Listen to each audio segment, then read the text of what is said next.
হরে কৃষ্ণ, সকলকে সুস্বাগতম। তো শ্রীপাদ বল্লভাচার্য বিরচিত অধরম মধুরম অর্থাৎ মধুরাষ্টকম কীর্তন করব আমরা।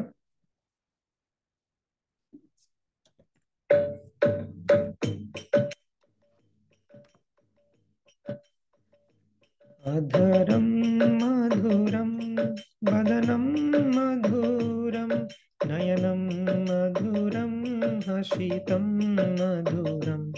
অধরম মধুরম বদনম মধুরম নয়নম মধুরম হাসিতম মধুরম। হৃদয়ম মধুরম গমনম মধুরম मधुराधिपतेरखिलं मधुरं।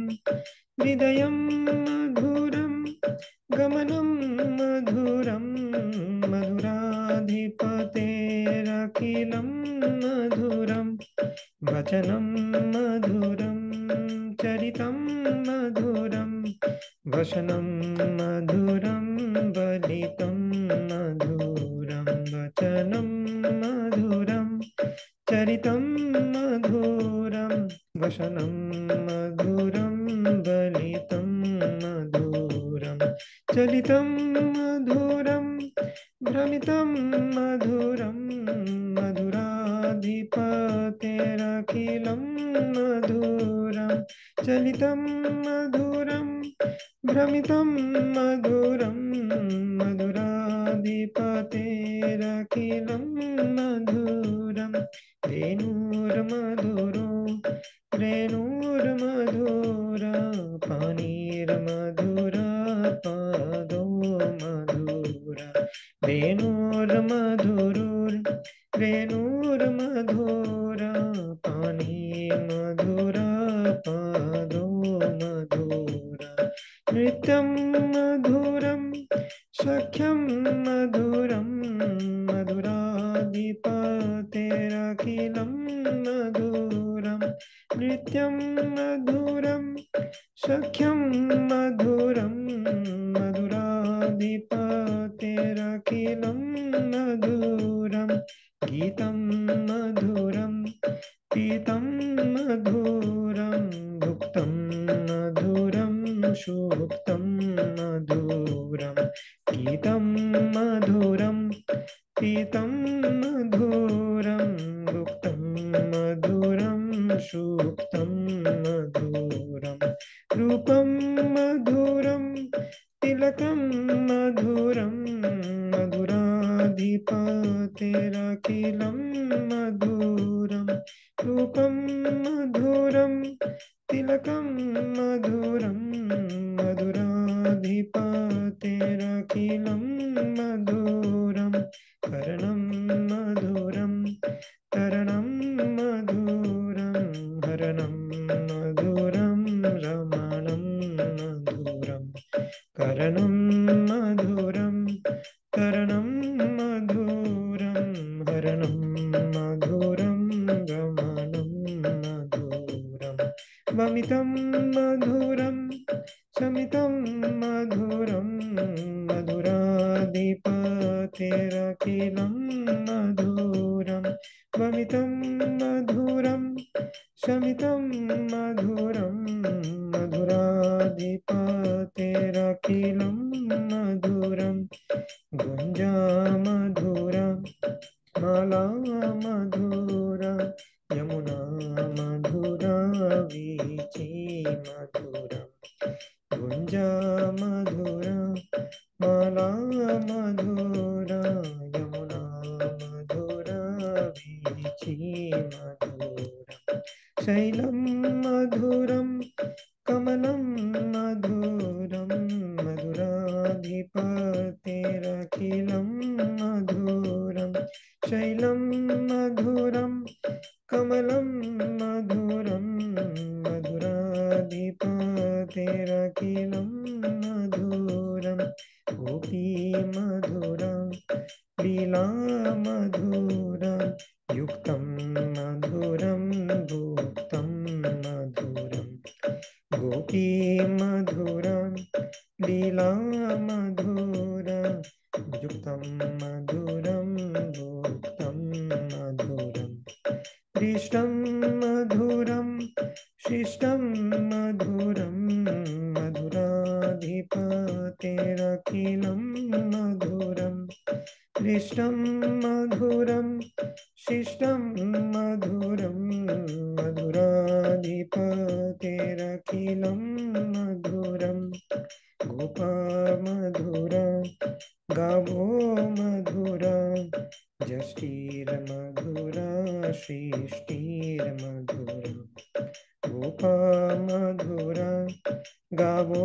मधुरा जष्टिर्मधुरा सृष्टिर्मधुरा दलितं मधुरं फलितं मधुरं मधुराधिपते अखिलं मधुरं दलितं मधुरं फलितं मधुरं मधुराधिपतेरखिलं मधुरम् अधरं मधुरं वदनं मधुरं नयनं मधुरं हसितं मधुरम् अधरं मधुरं वदनं मधुरं नयनं मधुरं हसितं मधुरम् नयनं मधुरं हसितं मधुरम् नयनं मधुरं हसितं मधुरम्।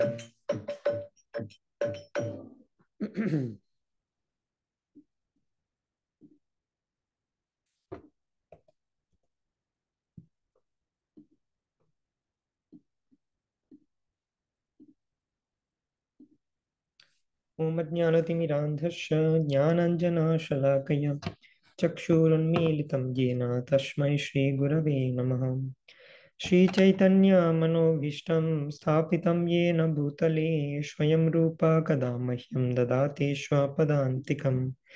वन्देऽहं श्रीगुरो श्रीयुतापदकमलं श्रीगुरून् वैष्णवांश्च श्रीरूपं साग्रजातं सहगणा रघुनाथान्वितं तं सजीवं साद्वैतं सावधूतं परिजनसहितं कृष्णचैतन्यदेवं श्रीराधा कृष्णपादान् सहगणा ललिता श्रीविशाखान्वितांश्च नमः ॐ विष्णुपादाय कृष्णपृष्ठाय भूतले श्रीमते भक्तिवेदान्त स्वामिनिति नामिने नमस्ते सारस्वते देवे गौरवाणी प्रचारिणे निर्विशेष शून्यवादी पाश्चात्यदेशतारिणे वाञ्छाकल्पतरुभ्यश्च कृपा सिन्धुभ्य एव च पतितानं पावनेभ्यो वैष्णवेभ्यो नमो नमः।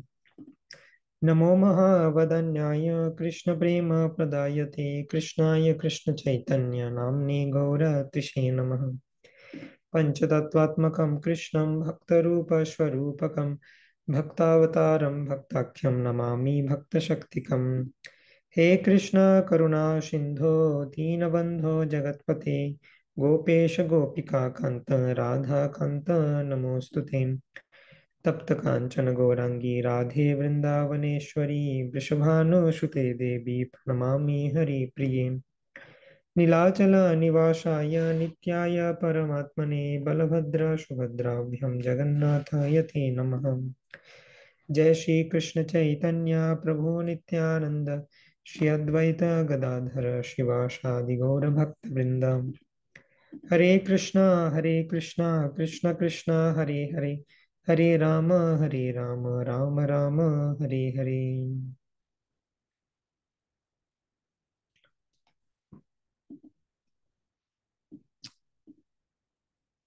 তো আমরা চৈতন্য চরিতামৃতের মধ্যলীলা চ্যাপ্টার 20 পর্যন্ত দেখেছিলাম সনাতন শিক্ষাতে। তো সম্বন্ধ তত্ত্ব সম্পর্কে মহাপ্রভু সনাতন গোস্বামীকে শিক্ষা প্রদান করছিলেন। এরপর আজকে আমরা একবিংশ পরিচ্ছেদ আলোচনা করব, যেখানে শ্রীকৃষ্ণের ঐশ্বর্য এবং মাধুর্য আরো বিশদে বর্ণনা করেছেন মহাপ্রভু।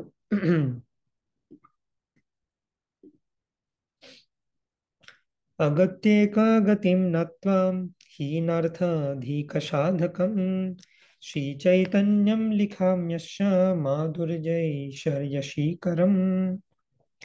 অগতির একমাত্র গতি এবং হীন জনের প্রতি অধিক অর্থদাতা বা উপকারক শ্রী চৈতন্য মহাপ্রভুকে আমি প্রণাম করি এবং তার ঐশ্বর্য এবং মাধুর্যের এক কণা বর্ণনা করছি। চৈতন্য মহাপ্রভু শ্রীকৃষ্ণের ঐশ্বর্য এবং মাধুর্যের কথা বর্ণনা করবেন।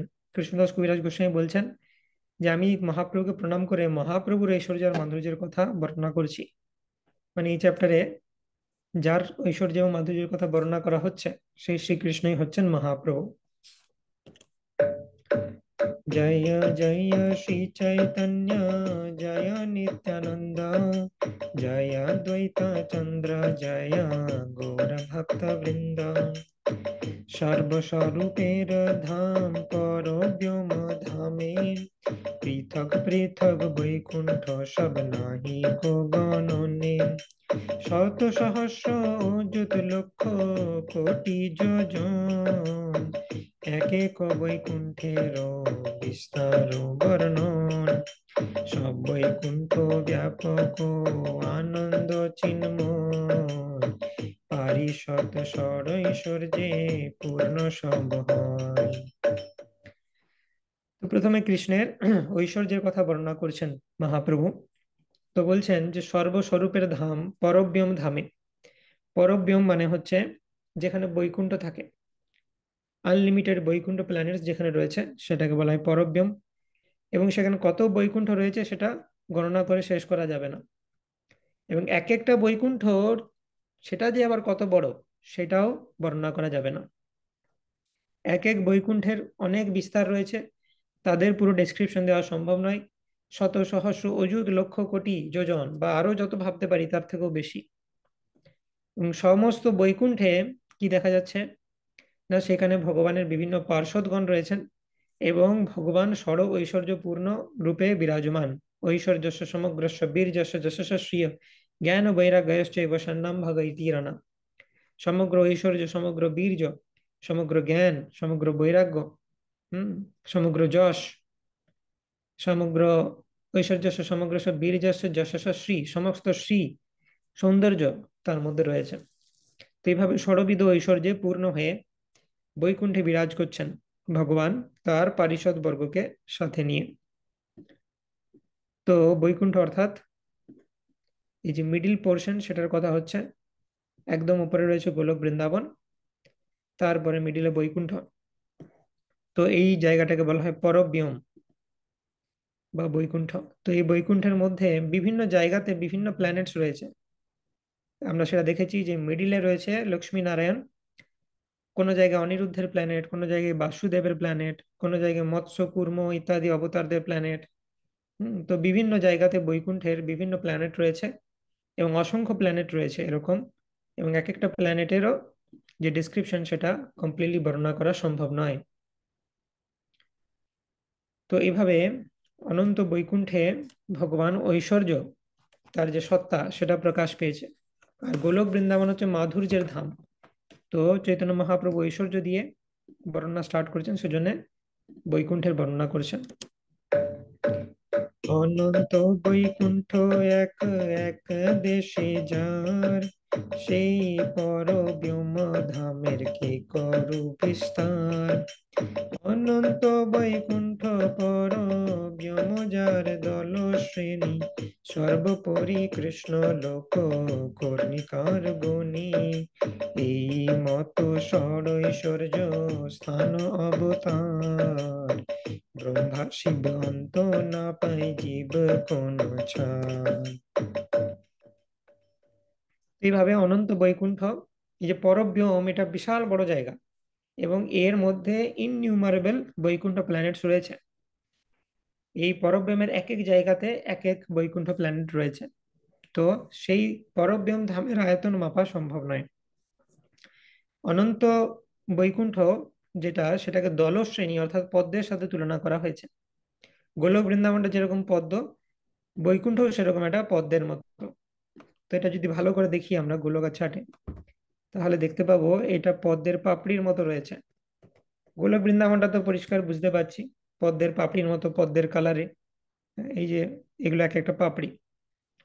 কিন্তু আমরা যদি বৈকুণ্ঠ দেখি, সেটা একটু মার্জ করে গেছে, কিন্তু ভালো করে দেখলে বুঝতে পারবো সেটাও পদ্মের দলের পাপড়ির মতো।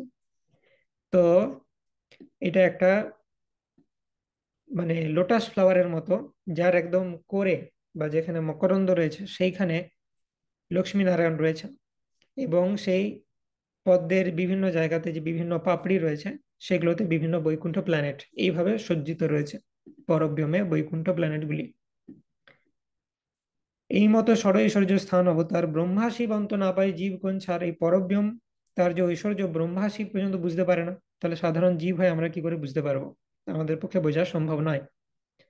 তো ব্রহ্মাজির যে প্রেয়ার্স শ্রীমদ্ ভাগবত, সেখান থেকে বলা হচ্ছে, ব্রহ্মাজি প্রার্থনা করছেন, ভগবানকে বলছেন, को वेत्ति भूमान् भगवन् परात्मन् योगेश्वरोतिर्भवतस्त्रिलोक्यम् क्व वा कथं वा कति वा कदेति विस्तारयन् क्रीडसि योगमायाम्।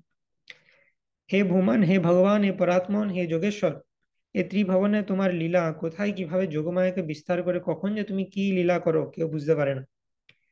ব্রহ্মাজি বলছেন, যেমন আমার একটা মিস্টেক হয়ে গেল, এই এখন এই বৃন্দাবনের মতো একটা গ্রামে গোয়ালাদের পরিবৃত হয়ে এখানে যে তুমি চলে এসছো বলে কি করে জানো? আমি তো ভাবছি সাধারণ কোনো বালক।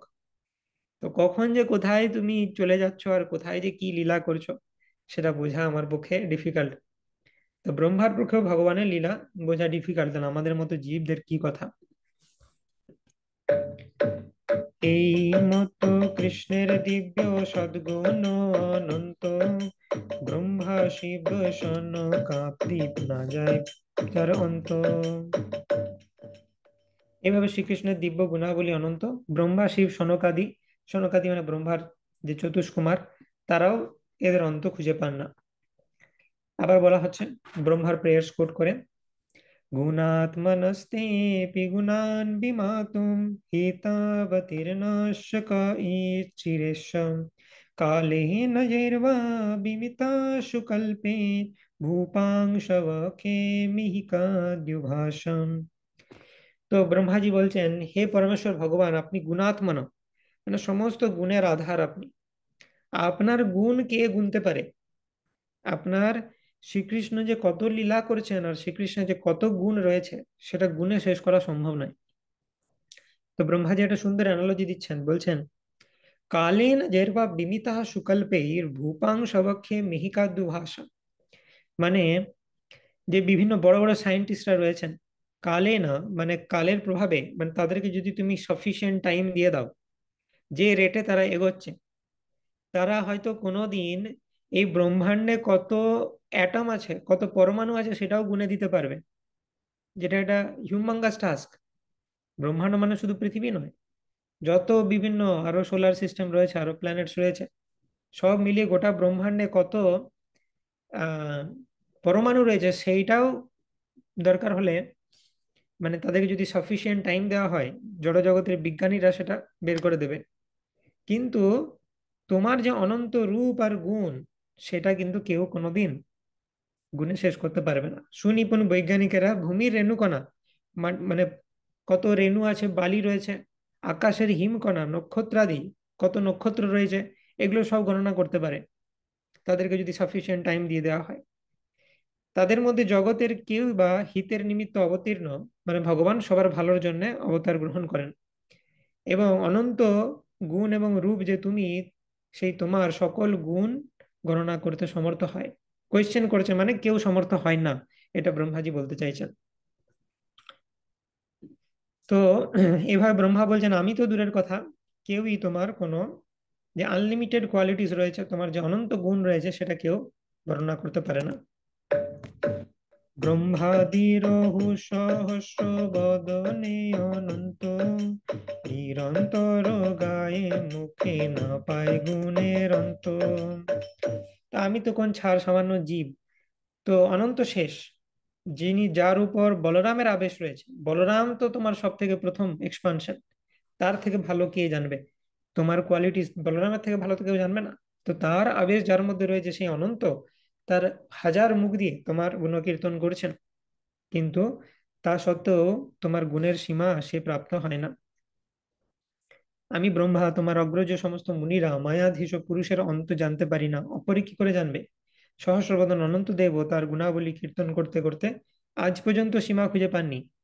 মানে সৃষ্টির আদি থেকে অনন্ত দেব কীর্তন করে যাচ্ছেন কৃষ্ণের গুণ, এখনো শেষ হয়নি। এবং মানে ওনাকে যদি জিজ্ঞেস করে কত দূর হলো, কত পার্সেন্ট, সে কম্পিউটার হয় না লোডিং বার, 70% লোডিং, তো তাকে বলবে তারা এখন 1% লোড হয়নি। আমি সৃষ্টির আদি থেকে শ্রীকৃষ্ণ গুণ কীর্তন করে যাচ্ছি, এখন 1%ও শেষ হয়নি কৃষ্ণের যে গুণাবলী। তেহু রহ সর্বজ্ঞ শিরোমণি শ্রীকৃষ্ণ, নিজ গুণের অন্ত না পাইয়া হয় ন সতৃষ্ণ। তো ব্রহ্মার কথা কি, শিবের কথা কি, অনন্তের কথা কি, শ্রীকৃষ্ণ নিজেও সম্পূর্ণরূপে জানেন না যে তার কত গুণ রয়েছে।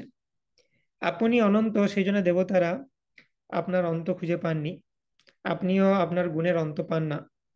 তো এখানে পার্সোনিফাইড বেদাস ভগবানকে বলছেন যে দেবতারা তো আপনার গুণের লিমিট খুঁজে পায়নি, ব্রহ্মা শিব পায়নি, অনন্তও পায়নি, স্বয়ং আপনিও জানেন না আপনার গুণের যে লিমিট।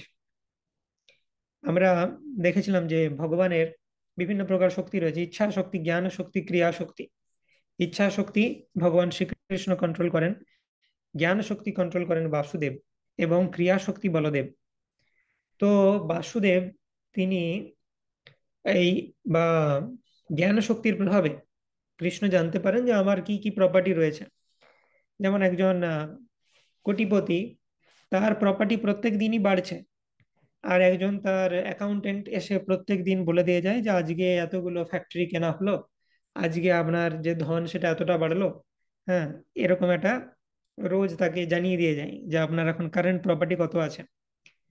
তো জানিয়ে দিয়ে যাওয়ার পর আবার সে যখন পরের দিন জানাতে আসবে তার মাঝে প্রপার্টি বেড়ে গেছে। ঠিক আছে, তো সেই রকম কৃষ্ণের ব্যাপার। যদি এটা এটা জড়জাগতিক উদাহরণের অনেক লিমিট আছে, কিন্তু কৃষ্ণের যে প্রপার্টি বা কৃষ্ণের যে অপুলেন্স সেগুলো আনলিমিটেড। তো যতক্ষণে জ্ঞান শক্তি কৃষ্ণকে জানায় যে কৃষ্ণ তোমার এই প্রপার্টি, এই অপুলেন্সেস আছে, ওই জানানোর মাঝে আরো কৃষ্ণের অপুলেন্সেস বেড়ে গেছে। তো কৃষ্ণ কখনোই নিজে সম্পূর্ণরূপে জানে না তার কত গুণ রয়েছে। সাবরণ ব্রহ্মাণ্ড সমূহ আকাশে পরমাণুগণের মতো কালচক্রে পরিভ্রমণ করছে, সেই কারণে শ্রুতি সমূহ আপনাকে অনুসন্ধান করতে গিয়ে যাকে লক্ষ্য করে তা আপনি নন। সেইভাবে অনুসন্ধান করতে করতে সবকিছুই আপনাতে পর্যবসিত হয়, এভাবে স্থির করে আপনি যে সবকিছুর আধার এই সিদ্ধান্ত করে। মানে কেউই ভগবানকে পূর্ণরূপে জানতে পারেন না, কারণ ভগবান সবকিছুর আশ্রয়, ভগবান সব জানেন, কিন্তু কেউ ভগবানকে জানতে পারে না।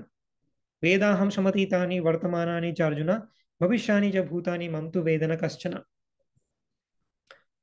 তো এইভাবে সেই সমস্ত ভাবে প্রথমে একটা ডিসক্লেমার দেওয়া হলো যে ভগবানকে, ভগবানের অপুলেন্সেস বা ঐশ্বর্য সম্পূর্ণরূপে বোঝা কারোর পক্ষেই সম্ভব নয়।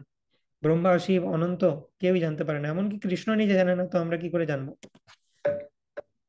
সে হরহু ব্রজে যবে কৃষ্ণ অবতার, তার চরিত্র বিচারিতে মন না পায় আর। প্রাকৃত সৃষ্টি কইলা এক ক্ষণে, অশেষ বৈকুণ্ঠা জান্ড শশনাথ শনে। এ মত অন্যত্র নাহি শুনি অদ্ভুত, যাহার শ্রবণে চিত্ত হয় অবধূত। সেই মানে এই সমস্ত কথা থাক যে কৃষ্ণের ঐশ্বর্য আমরা জানতে পারবো কি পারবো না, কিন্তু ব্রজে যখন কৃষ্ণ অবতরণ করেছিলেন, আমাদের ব্রহ্মাণ্ডে যখন এসেছিলেন স্বয়ং ভগবান কৃষ্ণ, যখন কাছ থেকে আমরা দেখেছিলাম তাকে, বা যারা সৌভাগ্য হয়েছিল যে সমস্ত জীবের, তো বেসিক্যালি কৃষ্ণ যখন কোনো ব্রহ্মাণ্ডে আসেন, সেই ব্রহ্মাণ্ডে কারা জন্ম নেন? যারা একদম পারফেক্টেড, গোলক বৃন্দাবনে যাওয়ার জন্য রেডি। যখন আমরা গোলক বৃন্দাবনে যাওয়ার জন্য রেডি হয়ে যাব, তখন একটা লাস্ট জন্ম হবে ডেমো, যে কৃষ্ণ যে ইউনিভার্সে আছেন সেই ইউনিভার্সে আমরা জন্ম নেব, জড় ইউনিভার্সে। কৃষ্ণ যে ইউনিভার্সে আছেন সেই ইউনিভার্সে জন্ম নেওয়া মানে গোলক বৃন্দাবনে জন্ম নেওয়া সমান। তো এটা হচ্ছে লাস্ট একটা ট্রেনিং ফেজ, যে এরপরে গোলক বৃন্দাবনে যাবে, তো একবার গোলকের ডেমোটা দেখে নাও এই মেটেরিয়াল ওয়ার্ল্ডে। তো যে সমস্ত সোলরা দেখতে পেয়েছিলেন কৃষ্ণকে, তো সেই সময় কৃষ্ণ যে সমস্ত লীলা করেছিলেন, যে সমস্ত চরিত্র প্রকট করেছিলেন, সেটা কারোর পক্ষে বোঝা সম্ভব নয়। বৃন্দাবনে শ্রীকৃষ্ণ এক নিমেষে পরব্রহ্মনাথ সহ অসংখ্য অপ্রাকৃত বৈকুণ্ঠ এবং বহু ব্রহ্মাদি সহ অসংখ্য প্রাকৃত ব্রহ্মাণ্ড সৃষ্টি করেছিলেন। তো বৃন্দাবনের মধ্যে সমস্ত কিছু রয়েছে। যেমন ব্রহ্ম বিমোহন লীলাতে আমরা দেখতে পাই যে তিনি অনন্ত বিষ্ণু মূর্তি প্রকট করছেন। তো এমন অদ্ভুত কথা অন্যত্র শোনা যায়নি, সেই অদ্ভুত কথা শ্রবণ করার ফলে চিত্তের সমস্ত মল বিধৌত হয়, চিত্ত পরিশুদ্ধ হয় শ্রীকৃষ্ণের লীলা শ্রবণ করার মাধ্যমে। সেই জন্যই ভগবান আসেন, কারণ সাধুদেরকে বাঁচানোর জন্য ভগবানকে আসার দরকার নেই, এবং দুষ্কৃতীদের বিনাশ করার জন্য দরকার নেই। তিনি আমাদের পড়ার আর শোনার জন্য মেটেরিয়াল তৈরি করতে আসেন, যে এরা জড়জগতে আছে, যদি কোনোদিন সুবুদ্ধি হয়, কি করবে এরা? এদেরকে তো ভাগবত পড়তে হবে, ভাগবত শুনতে হবে, তো সেই মেটেরিয়ালটা ক্রিয়েট করতে হবে তো আমাকে। ভগবান যদি অবতার না নিয়ে লীলা না করেন, তাহলে ভাগবতে কি লেখা হবে? তো সেই জন্য তিনি আসেন আমাদের পড়া আর শোনার জন্য মেটেরিয়াল তৈরি করতে, রিডিং হিয়ারিং মেটেরিয়াল দেওয়ার জন্য আমাদেরকে আসেন ভগবান। কৃষ্ণ বৎসৈর সংখ্যাতই সুখদেব বাণী, কৃষ্ণ সঙ্গে কত গোপ সংখ্যা নাহি জানি। সুখদেব গোস্বামী কি বলছেন? যে শ্রীকৃষ্ণের গোবৎস সমূহ, গোপ বালক সমূহ অসংখ্য রূপ প্রকট হয়েছিল, তাদের সংখ্যা গণনা করা সম্ভব ছিল না। তো বৃন্দাবনে কৃষ্ণ যখন ছিলেন, অসংখ্য গোপ বালক, রাসলীলায় যখন কৃষ্ণ নৃত্য করেছিলেন, 10,000 কোটি গোপী একসাথে নৃত্য করেছিলেন, ভাবা যায়? এখন যদি দেখি, আমরা দেখব যে 700 কোটি কি 800 কোটি গোটা পৃথিবীর যে জনসংখ্যা, আর শুধু বৃন্দাবনে, বৃন্দাবনে তাও একটা স্পেসিফিক জায়গা রাসস্থলীতে 10,000 কোটি গোপীকে নিয়ে কৃষ্ণ ডান্স করছেন। 10,000 কোটি গোপী, তার সাথে 10,000 কোটি কৃষ্ণ, মানে 20,000 কোটি ব্যক্তি সেইখানে। এমন নয় যে বিশাল ভিড়, নাচতে পারছে না, একে অপরের গায়ে টাচ করে যাচ্ছে, এরকম নয়। সাফিসিয়েন্ট জায়গা নিয়ে সবাই নাচছে ওইটুকু বৃন্দাবনের মধ্যেও, রাসস্থলী জায়গাতে। তো ভগবানের যে লীলা, সেটা স্পেস টাইমের বাইরে, স্থান কাল পাত্র দিয়ে তাকে বিচার করা যায় না। তো ওই এক রাত যে নৃত্য করেছিলেন, সেই রাতটাকে ভগবান ব্রহ্মার রাত বানিয়ে দিয়েছিলেন, মানে 432 কোটি বছর ধরে তারা নৃত্য করেছিলেন। তাহলে তো আমরা যদি জড়জাগতিক বুদ্ধি খাটাই, যে একটা রাতে যদি 432 কোটি বছর হয়, তাহলে তো পরের দিন উঠে আর যশোদা আমাকে দেখতে পাবেন না, তারা তো সব চলে যাবেন। অতদিন কে বাঁচতে পারবে? কিন্তু না, ভগবান এরকম পারেন, একটা রাতকে ব্রহ্মার রাত করে দিতে পারেন। বাকি সব অ্যাজ ইট ইজ থাকবে, আবার পরের দিন থেকে যেরকম সেরকম রিজিউম হবে। ইনফাইনাইট জায়গা দরকার 10,000 কোটি গোপীকে নিয়ে নৃত্য করার জন্য, সেটাকেও তিনি সামান্য জায়গার মধ্যে প্যাক করে দিতে পারেন। কিন্তু সবাই এমন একটা ইলিউশন পেয়ে যাবে যে আমি সাফিসিয়েন্ট জায়গা নিয়ে নৃত্য করছি, কিন্তু সব যে ওইটুকু জায়গার মধ্যে হচ্ছে, সেটা বোঝা যাবে না। তো ভগবান এগুলো পারেন, ভগবান সৃষ্টি করেছেন, সৃষ্টির নিয়ম বানিয়েছেন। কনজারভেশন লজ আমরা যে দেখি জড়জগতে, হুম, শক্তির সংরক্ষণ সূত্র, ভর সংরক্ষণ সূত্র, মাস এনার্জি কনজারভেশন, এই সমস্ত কনজারভেশন রুল ভগবান ক্রিয়েট করেছেন। ভগবান চাইলে সেগুলোকে খণ্ডন করতে পারেন তিনি যখন আসেন। গোবর্ধন যখন উত্তোলন করেছিলেন, ভগবান কি করলেন বেসিক্যালি? ওই জায়গাতে গ্র্যাভিটিকে নালিফাই করে দিলেন। সেই জন্য আমরা দেখব গোবর্ধন লীলাতে ভগবান গোবর্ধনকে তুলেছেন, মানে হাতে করে তিনি তুলছেন সেরকম নয়। ভগবানের আঙ্গুল আর গোবর্ধনের মধ্যে কিছু গ্যাপ আছে। সবাই থেকে ভাবছি কৃষ্ণ অ্যাকচুয়ালি গোবর্ধনকে তুলেছে, হাতের সাথে এটা তো লেগে নেই। তো কৃষ্ণ তখন দেখছি, ও সবাই বুঝে গেছে যে আমি গ্র্যাভিটিকে নালিফাই করেছি, তখন তিনি হাতে করে হাতটা টাচ করে দিলেন, যাতে কেউ বুঝতে না পারে যে আমার আঙুল আর গোবর্ধনের মধ্যে গ্যাপ আছে। তো এই যে অভিকর্ষ বা মহাকর্ষ, এটা হচ্ছে একটা ব্রহ্মাণ্ডের নিয়ম, ল, ভগবান সৃষ্টি করেছেন। কিন্তু ভগবান চাইলে সেটা খণ্ডন করতে পারেন। জড়জাগতিক বিজ্ঞানীরা কি করেছেন? ভগবানের এই সৃষ্টিটাকে পরিমাপ করেছেন, যে ভগবানের রুল একটা বস্তু আর একটা বস্তুকে আকর্ষণ করবে, কিন্তু কত বল দিয়ে আকর্ষণ করবে, কত ডিস্টেন্সে থাকলে কত বল হবে, এই সমস্ত একটা সূত্র আকারে প্রদান করেছেন অবজারভেশন এর মাধ্যমে। কিন্তু আমরা যদি জিজ্ঞেস করি যে কেন অভিকর্ষ কাজ করে, সেটার কোনো সদুত্তর দিতে পারবেন না তার। ভগবানের ইচ্ছাতে কাজ করে। তো এইভাবে বৃন্দাবনের যে অপুলেন্স, সেটা বর্ণনা করা সম্ভব নয়। বৃন্দাবন অদ্ভুত একটি প্লেস, কারণ সেটা নন ডিফারেন্ট ফ্রম গোলক বৃন্দাবন। আগের দিন আলোচনা করেছিলাম, গোলক বৃন্দাবন আর গোকুল বৃন্দাবন অভিন্ন। একে একে গোপ করে যে বৎস চারণ, কোটি অর্বুদ শঙ্খ পদ্ম তাহার গণন। বেত্র বেণু দল শৃঙ্গ বস্ত্র অলঙ্কার, গোপগণের যত তার নাহি লেখা পার। সবে হইলা চতুর্ভুজ বৈকুণ্ঠের পতি, পৃথক পৃথক ব্রহ্মাণ্ডের ব্রহ্মা করে স্তুতি। তো এইভাবে এক এক গোপবালক যে গোবৎস চারণ করেছিলেন, তাদের সংখ্যা ছিল কোটি অর্বুদ শঙ্খ পদ্ম। তাহলে বৃন্দাবনের অপুলেন্স দেখো, এক কোটি কোটি গোপবালক রয়েছে কৃষ্ণের, এবং তার মধ্যে এক একজন গোপবালক আবার কোটি অর্বুদ শঙ্খ পদ্ম, এগুলো মানে আরো কোটির থেকেও বেশি, অর্বুদের থেকেও বেশি। এগুলো বৈদিক বিভিন্ন গণনার হিসাব, একক দশক শতক সহস্র অযুত লক্ষ নিযুত কোটি। 10 কোটিতে এক অর্বুদ হয়, 10 অর্বুদে বৃন্দ, 10 বৃন্দে খর্ব, তারপরে নিখর্ব, শঙ্খ, পদ্ম, সাগর, অন্ত, মধ্য, পরার্ধ, এইভাবে এগুলো হচ্ছে কাউন্টিং সিস্টেম বেদিক। তো কোটির থেকেও বেশি, বেসিক্যালি 100 কোটি, 1000 কোটি, 10,000 কোটি এইরকম গাভী এক একজন গোপবালকের, এক একজন গোপবালকের। তাহলে বৃন্দাবনের ঐশ্বর্য আমরা কল্পনা করতে পারি। সমস্ত গোপবালকের অসংখ্য গোবৎস ছিল, তেমনি তাদের বেত্র, বেণু, দল, সিংহ, বৎস, অলংকারও ছিল অসংখ্য। এক একজন গোপবালকের কটি জামা, দুটি বা তিনটি নয়, অসংখ্য অলংকার, অসংখ্য জামা, অসংখ্য বেত্র। প্রত্যেকদিন একটা একটা নতুন স্টিক নিয়ে তারা বেরোতে পারে। বেণু তাদের অসংখ্য, সমস্ত কিছু। তো এই সমস্ত গোপবালকেরা যখন বৈকুণ্ঠপতি নারায়ণ রূপ ধারণ করেছিলেন কৃষ্ণ, পৃথক পৃথক ব্রহ্মাণ্ডের ব্রহ্মারা তাদের স্তুতি করেছিলেন। সে পাঁচ টাইমটা বর্ণনা করা হবে। ব্রহ্মাকে ব্রহ্মবিমোহন লীলাতে দেখিয়েছিলেন যে এরা অ্যাকচুয়ালি নারায়ণ মূর্তি বা বিষ্ণু মূর্তি। গোপবালকেরা ব্রহ্মা যখন হরণ করে নিয়েছিলেন গাভী এবং গোপবালকদেরকে, কৃষ্ণ নিজেকে এক্সপান্ড করেছিলেন।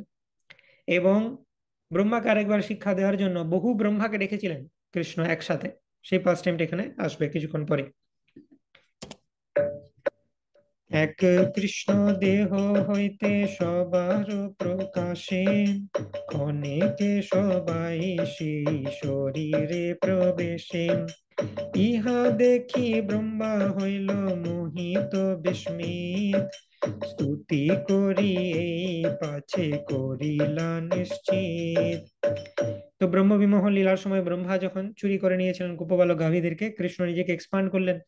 এবং যখন ব্রহ্মা দেখলো যে এরা কোনো সাধারণ নয়, ব্রহ্মা তো প্রথমে অবাক হয়ে গেছেন যে আমি তো চুরি করে নিয়ে চলে গেছি, এখানে কৃষ্ণ কি করে লীলা করছেন গোপবালক গাভীদেরকে নিয়ে। তারপর কৃষ্ণ তাকে দেখালেন যে অ্যাকচুয়ালি এরা কে, অ্যাকচুয়ালি এরা নারায়ণ বিষ্ণু মূর্তি। সেটা দেখে তখন ব্রহ্মা চিনতে পারলো, ও এটা তো আমার প্রভু মনে হচ্ছে। বিষ্ণুকে জানে ভালো করে, কিন্তু কৃষ্ণের এই যে গোপ বালক রূপ সেটা ব্রহ্মা চিনতে পারেনি। তো তখন দেখে ব্রহ্মা বিস্মিত হয়ে গেল এবং স্তুতি করতে লাগলো। তার কিছু কিছু স্তুতি অলরেডি আমরা দেখেছি ব্রহ্মস্তুতি থেকে। যে কহে কৃষ্ণের বৈভব মুই সব জানো, সে জানুক কায় মনে মুই এই মানো। এই যে তোমার অনন্ত বৈভব অমৃত সিন্ধু, মোর বাংমনোগম্য নহে এক বিন্দু। তো এই সমস্ত কিছু দেখে যখন ব্রহ্মা দেখলেন কৃষ্ণের অনন্ত ঐশ্বর্য, কৃষ্ণ নিজেকে বিষ্ণু ফর্মে এক্সপান্ড করে গোপবালক গাভীদের রূপ নিয়েছেন, তখন ব্রহ্মাজি তিনি চিন্তা করলেন এবং তিনি ব্রহ্মস্তুতিতে একটা শ্লোক বলছেন। তিনি বলছেন, জানন্তু এব জানন্তু কিম বহুক্তা নামে প্রভো, মনসা বপুষো বাচো বৈভবম তব গোচর। ব্রহ্মাজি বলছেন জানন্ত এব জানন্তু, মানে কেউ যদি বলে আমি কৃষ্ণকে জানি, কৃষ্ণ সব জেনে গেছি আমি, তাহলে ব্রহ্মাজি বলছেন সে জানুক বাবা, কিন্তু আমি ওইটা বলতে যাব না। কেউ যদি এরকম ব্যক্তি আছে, মানে ব্রহ্মাজি ব্যঙ্গ করে বলছেন, কেউ যদি বলে আমি কৃষ্ণকে জানি, সে জানুক, তার চরণে আমার দণ্ডবোধ প্রণাম। কিন্তু আমি ব্রহ্মা হয়ে আমি কোনোদিনও বলবো না যে আমি কৃষ্ণকে জানি। মনসা বপুষো বাচো বৈভবম তব গোচরা। কারণ কৃষ্ণর সবকিছু জানা সম্ভব নয়। তার মানে ব্রহ্মাজি কি বলছেন, যে এইসব বলে থাকেন বা বড় বড় আস্ফালন করে থাকেন আমি কৃষ্ণকে জানি, সে অ্যাকচুয়ালি কৃষ্ণকে কিছুই বোঝে না, সে মহামূর্খ। তো সেই জন্যে সেই শ্লোকটা এখানে বলা হচ্ছে, যে কহে কৃষ্ণের বৈভব মুই সব জানো। যদি কোনো ব্যক্তি বলে যে আমি কৃষ্ণের সব বৈভব জানি, সে জানুক, খুব ভালো কথা, ধন্যবাদ প্রণাম তাকে। কাই মনে মুই এই না মানো, আমি কোনোদিনও বলবো না এটা।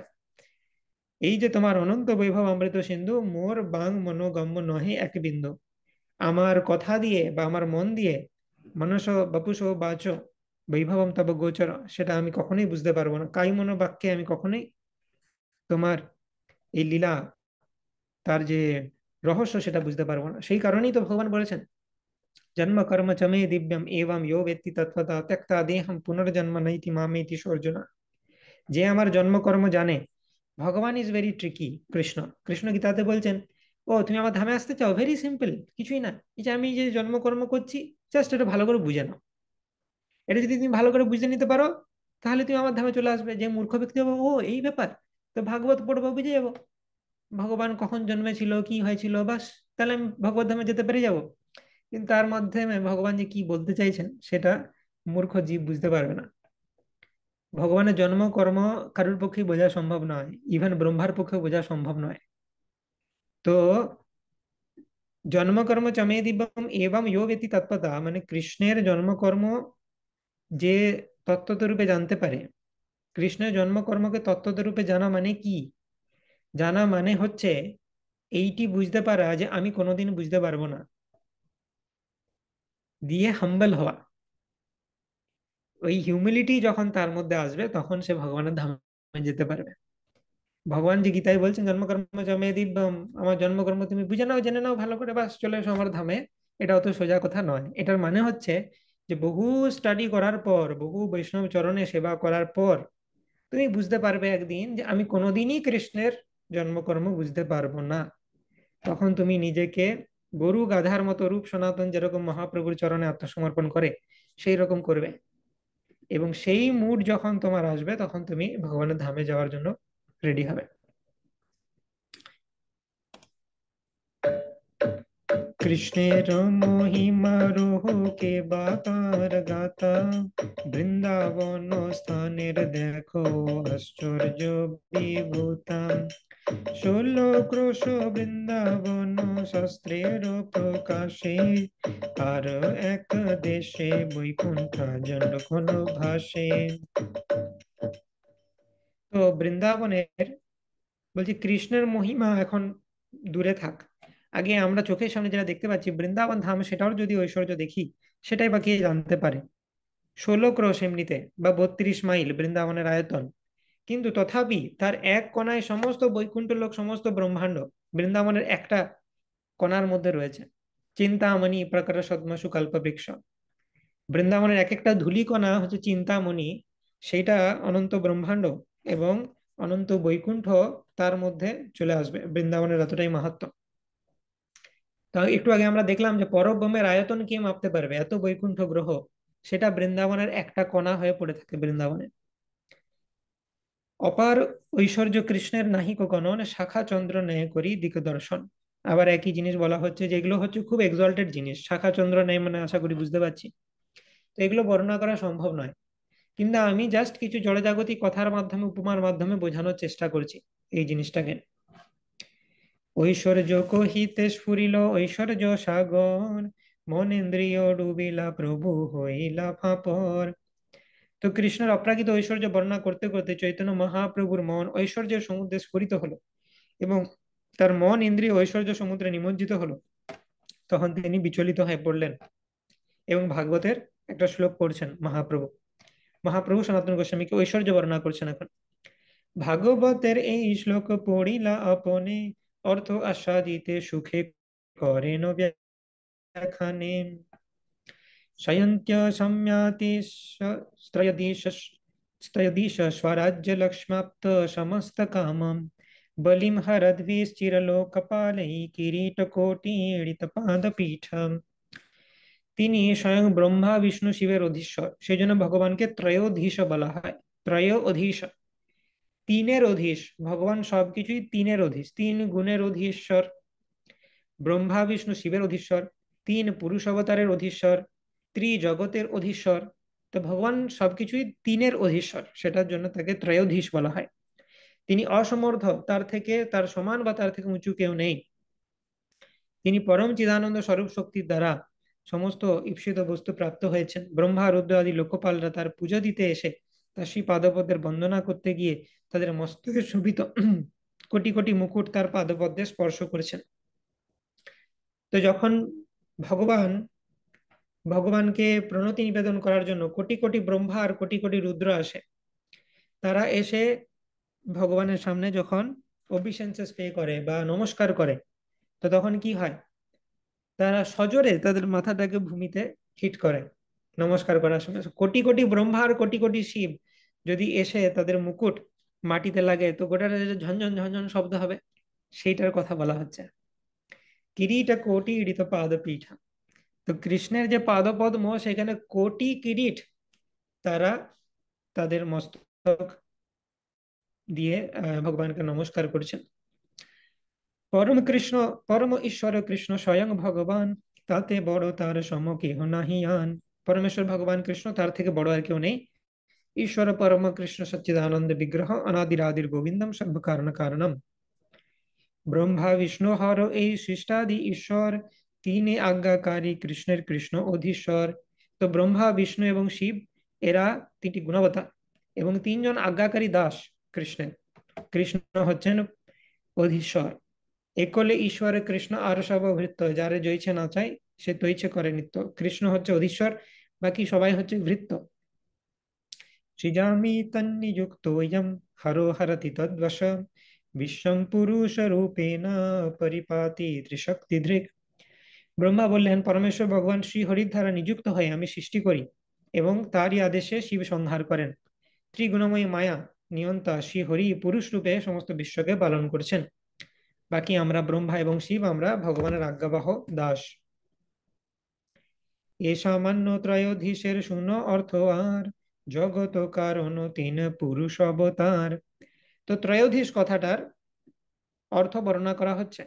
একটা সামান্য অর্থ বর্ণনা করা হলো, সেটা কি না, তিন গুণাবতারের প্রভু শ্রীকৃষ্ণ, সেই জন্য তাকে ত্রয়োধীশ বলা হয়। ত্রয়োধীশের সেকেন্ড অর্থ বর্ণনা করা হচ্ছে এখন, সেটা হচ্ছে আরো গূঢ় অর্থ। এই গুণাবতারদের থেকে বড় কে? পুরুষ অবতার, কারণ পুরুষ অবতার সবাই হচ্ছে বিষ্ণু। তো কৃষ্ণ ত্রয়োধীশ মানে এই পুরুষ অবতারদেরও প্রভু তিনি। সেটা হচ্ছে আরেকটু বেটার অর্থ বা আরো গূঢ় অর্থ। ত্রয়োদশের আরেকটি অর্থ হচ্ছে তিন পুরুষ অবতার জগৎ সৃষ্টির নিমিত্ত কারণ। সেই তিন পুরুষ অবতার কে কে? মহাবিষ্ণু বা কারণদ গোসাই বিষ্ণু। পদ্মনাভ মানে কে? যার নাভি পদ্ম থেকে ব্রহ্মার সৃষ্টি হয়েছে, মানে গর্ভদ গোসাই বিষ্ণু। আর ক্ষীরদ গোস্বামী। এই তিন স্থূল সূক্ষ্ম সর্ব অন্তর্যামী। আমরা আগের দিন দেখেছিলাম এরা হচ্ছে ব্যষ্টি পরমাত্মা, সমষ্টি পরমাত্মা এবং জড়জগতের পরমাত্মা, এই তিন পুরুষ অবতার। এই তিন সর্বাশ্রয় জগত ঈশ্বর, এহ সব কলা অংশ কৃষ্ণ অধীশ্বর। তো এই তিন পুরুষ অবতার কৃষ্ণের অংশ এবং কলা, মানে অংশের অংশ। কৃষ্ণ থেকে বলরাম, বলরাম থেকে আদি চতুর্ভুজ, আদি চতুর্ভুজের মূল সংকর্ষণ থেকে নারায়ণ, নারায়ণ থেকে দ্বিতীয় চতুর্ভুজ, দ্বিতীয় চতুর্ভুজের মহাসংকর্ষণ থেকে কারণদ গোসাই বিষ্ণু, তার থেকে গর্ভদ গোসাই বিষ্ণু, তার থেকে ক্ষীরদ গোসাই বিষ্ণু। তো এই তিন যে পুরুষ অবতার, তারা কৃষ্ণের অংশ এবং কলা এবং কৃষ্ণ অধীশ্বর। সেই কারণে কৃষ্ণকে বলা হয় ত্রয়োধীশ। ব্রহ্মসংহিতা থেকে কোট করা হচ্ছে যশৈক নিঃশ্বসিত কালমথাবলম্বী শ্লোক, যেখানে বলা হচ্ছে যে বিষ্ণুর একটা নিঃশ্বাসের সময়কাল ধরে ব্রহ্মা জীবিত থাকে, আর সেই বিষ্ণু এত মহান, কিন্তু সে গোবিন্দের অংশের অংশের অংশ বা কলা। এই অর্থ মধ্যম শুনো গূঢ় অর্থ আর, তিন আবাসস্থান কৃষ্ণের শাস্তি খ্যাতি যার। তো ত্রয়োদশে দুটো অর্থ বর্ণনা করা হলো। প্রথম অর্থ কি ছিল? যেটা সামান্য অর্থ, মানে তিন গুণাবতারের প্রভু কৃষ্ণ। মধ্যম অর্থ কি বর্ণনা করা হলো? তিন পুরুষ অবতারদের প্রভু। আর এখন আরো একটা গূঢ় অর্থ বর্ণনা করা হচ্ছে। সেটা কি না, কৃষ্ণের তিনটে আভাস রয়েছে, তিনটে আভাসস্থল রয়েছে বা তিনটে ধাম রয়েছে। এই তিন ধামের যিনি প্রভু, অন্তরাবাস গোলক বৃন্দাবন, মধ্যম আবাস পরব্যম এবং বাহ্য আবাস জড়জগৎ, এই তিন জায়গার যিনি প্রভু, এই অর্থটা হচ্ছে আরো গূঢ় অর্থ। অন্তপুর গোলক শ্রী শ্রী পিতা বন্ধুগণ, মধুর ঐশ্বর্য মাধুর্য কৃপাদি ভান্ডার, যোগ মায়া দাসী যাহার আশাদি লীলাসার।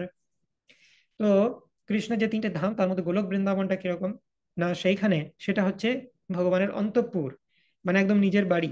সেখানে মাতা পিতা বন্ধুরা রয়েছে এবং সেইখানে ঐশ্বর্য মাধুর্য সমস্ত কিছুই রয়েছে সেই গোলক বৃন্দাবনে, সবকিছু সোর্স সেটা। এবং যোগমায়া সুন্দরভাবে ভগবানের বিভিন্ন স্পিরিচুয়াল লীলা সেখানে করছেন, রাস নৃত্য ইত্যাদি বিভিন্ন লীলা সেখানে হয়ে থাকে। করুণা সমূহের দ্বারা কোমল মধুর ঐশ্বর্যযুক্ত নন্দনন্দন শ্রীকৃষ্ণ জয়যুক্ত হয়, আমাদের চিন্তা কণিকারও উদয় হয় না। তো হম তো কৃষ্ণ সব জায়গাতেই জয়যুক্ত তিন ধামে, সেটা কথা বলা হচ্ছে। তার তলে পরব্যোম বিষ্ণু লোক নাম, নারায়ণ আদি অনন্ত স্বরূপের ধাম, মধ্যম আবাসে কৃষ্ণের ষড়ৈশ্বর্য ভান্ডার, অনন্ত স্বরূপে যাহা করেন বিহার। তো এটা গোলক বৃন্দাবন হলো। তো ত্রয়োদশীর তৃতীয় অর্থ আমরা আলোচনা করছি। ত্রয়োদশীর তৃতীয় অর্থ মানে কি যিনি গোলক বৃন্দাবন, বৈকুণ্ঠ এবং জড়জগৎ, মানে গোলক ধাম, হরিধাম এবং দেবী ধাম, এই তিনটে ধামেরই যিনি প্রভু, তাকে বলা হয় ত্রয়োধীশ। গোলক বৃন্দাবন বর্ণনা করা হয়েছে। তো বৈকুণ্ঠকে কি বলা হয়? বিষ্ণুলোক, এবং সেখানে নারায়ণ আদি ভগবানের বিভিন্ন অবতার থাকে। এটা হচ্ছে মধ্যম আবাস কৃষ্ণের। অন্তঃপুর হচ্ছে প্রথম আবাস, সেটা গোলক বৃন্দাবন। মধ্যম আবাস হচ্ছে বৈকুণ্ঠ। বৈকুণ্ঠে কি রয়েছে? ঐশ্বর্যই ঐশ্বর্য, ষড় ঐশ্বর্যের ভান্ডার। আর গোলকে কি রয়েছে? ঐশ্বর্য আছে, মাধুর্য আছে। ওকে। তো অনন্ত স্বরূপে যাহা করেন বিহার, এই বৈকুণ্ঠ ধামেও ভগবান বিভিন্ন নারায়ণ মূর্তি রূপে বিলাস করছেন। অনন্ত বৈকুণ্ঠ যাহা ভান্ডার ও কঠোরী, পারিষদ গণে ষড়ৈশ্বর্যে আছে ভরি। তো বৈকুণ্ঠেও ভগবানের অনন্ত পার্ষদ এবং অনন্ত ঐশ্বর্য রয়েছে। ব্রহ্ম সংগীতাতে কি বর্ণনা করা হচ্ছে? গোলোক নামনি নিজ ধামনি তলে চতস্য দেবী মহেশ হরিধাম সুতেষু তেষু তে তে প্রভাব নিচয়া বিহিতশ্চ ये না গোবিন্দমাদি পুরুষম তমহম ভজামি। তো গোলক ধাম রয়েছে, তার নিচে হরিধাম রয়েছে, তার নিচে মহেশ ধাম রয়েছে, তার নিচে দেবী ধাম রয়েছে। তো এই সমস্ত ধামের প্রভু হচ্ছেন ভগবান, তাই তিনি ত্রয়োধীশ। প্রধান পরম व्योमन অন্তরে বিরজা নদী বেদঙ্গ স্বেদ জনিত স্তূয়ে প্রশ্রাবিত শুভা। মাইক তত্ত্ব পরব্রহ্ম, দুইয়ের মাঝে বিরজা নদী, সর্বমঙ্গলময় বেদ, যার অঙ্গ পরমেশ্বর ভগবানের ধর্মজনিত জলের দ্বারা প্রবাহিত। তো আমরা জানি যে এই বিরজা, সেই বিরজা সেপারেট করেছে স্পিরিচুয়াল ওয়ার্ল্ড এবং মেটেরিয়াল ওয়ার্ল্ডকে। তো বিরজার উপরে দুটো ধাম রয়েছে, বিরজার নিচে একটা ধাম রয়েছে। तस्य पारे परव्योम त्रिपाद त्रिपदभूतम सनातनम अमृतम शाश्वतम नित्यम अनंतम परमम पदम। তো মহাপ্রভু সনাতনকে বলছেন যে সেই বিরজা নদীর অপর পারে অক্ষয় নিত্য সনাতন অনন্ত পরম পদ স্বরূপ ত্রিপাদ বিভূতি সম্পন্ন পরব্রহ্ম নিত্য বর্তমান। তো এখানে একপাদ বিভূতি আর ত্রিপাদ বিভূতির একটা বিষয় রয়েছে। তো যে স্পিরিচুয়াল ওয়ার্ল্ড, মানে স্পিরিচুয়াল ওয়ার্ল্ডের মধ্যে কি রয়েছে? গোলক বৃন্দাবনও রয়েছে এবং বৈকুণ্ঠও রয়েছে। তো এই বৈকুণ্ঠ এবং গোলক বৃন্দাবন মিলিয়ে ভগবানের যে স্পিরিচুয়াল ওয়ার্ল্ড, সেটাকে বলা হয় ত্রিপাদ বিভূতি। আর একপাদ বিভূতি বলা হচ্ছে মেটেরিয়াল ওয়ার্ল্ডকে। তো ভগবানের বিভূতিকে বেসিক্যালি বিভিন্নভাবে কোয়ান্টাইজ করা হচ্ছে শাস্ত্রে। তো স্পিরিচুয়াল ওয়ার্ল্ডকে বলা হয় 3/4 অফ ভগবানের বিভূতি, 75%। আর মেটেরিয়াল ওয়ার্ল্ডে ভগবান যে বিভূতি প্রকাশ করেন সেটা হচ্ছে 25%। তো এক পাদ বিভূতি মানে হচ্ছে 1/4, ত্রিপাদ মানে হচ্ছে 3/4। ঠিক আছে, তো সেটা এখানে বলা হচ্ছে স্পিরিচুয়াল ওয়ার্ল্ডে ভগবানের 3/4 বিভূতি প্রকাশিত, আর জড়জগতে 1/4। তার তলে বাহ্যাবাসে বিরজার পার, অনন্ত ব্রহ্মাণ্ড যার কোঠরি অপার। দেবী ধাম নাম তার জীবে যার বাসী, জগৎ লক্ষ্মী রাখে রহে যাহা মায়া দাসী। তো এই জড়জগতে যে অনন্ত ব্রহ্মাণ্ড রয়েছে, আনলিমিটেড ইউনিভার্সেস, সেগুলো সব ভগবানের 25% বিভূতির মধ্যে পড়ছে। তো এই জগতের নাম কি? মেটেরিয়াল ওয়ার্ল্ড হচ্ছে দেবী ধাম, বদ্ধ জীবেরা সেখানকার অধিবাসী। এই দেবী ধামে জগৎলক্ষ্মীর দাসী মায়াই অধিষ্ঠাত্রী। আমরা আলোচনা করেছিলাম যে মায়া হচ্ছে দাসীর মতো, এবং ভগবানের যে পত্নী তিনি হচ্ছেন লক্ষ্মী দেবী, সেই জগৎ লক্ষ্মী। তার দাসীর রূপে মায়া এই জড় জগৎটাকে সামলায়, হ্যান্ডেল করে, কেয়ারটেকার। এই তিন ধামের হয় কৃষ্ণ অধীশ্বর, গোলক পর ব্যোম প্রকৃতির পর। তাহলে এটা হলো ত্রয়োধীশের তৃতীয় অর্থ, যে শ্রীকৃষ্ণ তিন ধামের প্রভু, গোলক ধাম, পরব্যোম এবং জড়জগৎ। চিৎশক্তি বিভূতি দাম ত্রিপাদ ঐশ্বর্য নাম, মাইক বিভূতি এক পাদ অভিধান। তো সেটাই বলা হচ্ছে জড়জগৎ হচ্ছে একপাদ বিভূতি, আর স্পিরিচুয়াল ওয়ার্ল্ড হচ্ছে ত্রিপাদ বিভূতি। 75% স্পিরিচুয়াল ওয়ার্ল্ডে, 25% মেটেরিয়াল ওয়ার্ল্ডে। লঘু ভাগবতামৃতে রূপ গোস্বামী সেটা বর্ণনা করেছেন। ত্রিপাদিদ্ভূতের ধামত্বাৎ ত্রিপাদ ভূতম হি তৎপদম, বিভূতির মাইকি সর্বা প্রক্তা পাদাত্মিকা যথা। ত্রিপাদ বিভূতি ধাম বলে, সেই পদকে ত্রিপাদভূত বলে, আর সমস্ত মাইক বিভূতি এক পাদ মাত্র, মানে 1/4। ত্রিপাদ বিভূতি কৃষ্ণের বাক্য অগোচর, এক পাদ বিভূতির শুনহ বিস্তার। তো মহাপ্রভু বলছেন ত্রিপাদ বিভূতি নিয়ে আর কি বলবো, সেটা বর্ণনা করা সম্ভব নয় স্পিরিচুয়াল ওয়ার্ল্ডে ভগবানের অপুলেন্সেস নিয়ে। তো মেটেরিয়াল ওয়ার্ল্ডে যে একপাদ বিভূতি রয়েছে সেটা নিয়ে শোনো, সেটা বর্ণনা করি। অনন্ত ব্রহ্মাণ্ডের যত ব্রহ্মা রুদ্রগণ, চির লোকপাল শব্দে তাহার গণন। একদিনে দ্বারকাতে কৃষ্ণ দেখিবারে, ব্রহ্মা আইলা দ্বারপাল জানাইল কৃষ্ণেরে। তো ব্রহ্মাণ্ডের বিভিন্ন লোকপাল রয়েছে, ইন্দ্র, দেবতা ইত্যাদি রয়েছে। আমরা কি আলোচনা করেছিলাম যে ইন্দ্র আদি বিভিন্ন দেবতাদের যে সেট, সেটা প্রত্যেক মন্বন্তরে চেঞ্জ হয়ে যায়, কিন্তু ব্রহ্মা আর রুদ্র শেষ পর্যন্ত থাকে। তো সেই জন্য ব্রহ্মা আর রুদ্রকে চিরলোকপাল বলে। তো একদিন দ্বারকাতে একটা ঘটনা ঘটেছিল। কি হয়েছিল, দ্বারকাতে যখন কৃষ্ণ ছিলেন সেই সময় কৃষ্ণের সাথে দেখা করার জন্য ব্রহ্মা এসেছিলেন দ্বারকাতে। একদিনে দ্বারকাতে কৃষ্ণ দেখিবারে, ব্রহ্মা আইলা দ্বারপাল জানাইলো কৃষ্ণেরে। দ্বারপাল কৃষ্ণকে জানালো যে ব্রহ্মা আপনার সাথে দেখা করতে এসেছে। কৃষ্ণ তখন দ্বারপালকে বললেন, কৃষ্ণ কহেন কোন ব্রহ্মা কি নাম তাহার, দাঁড়ি আসে ব্রহ্মারে পুছে আর বার।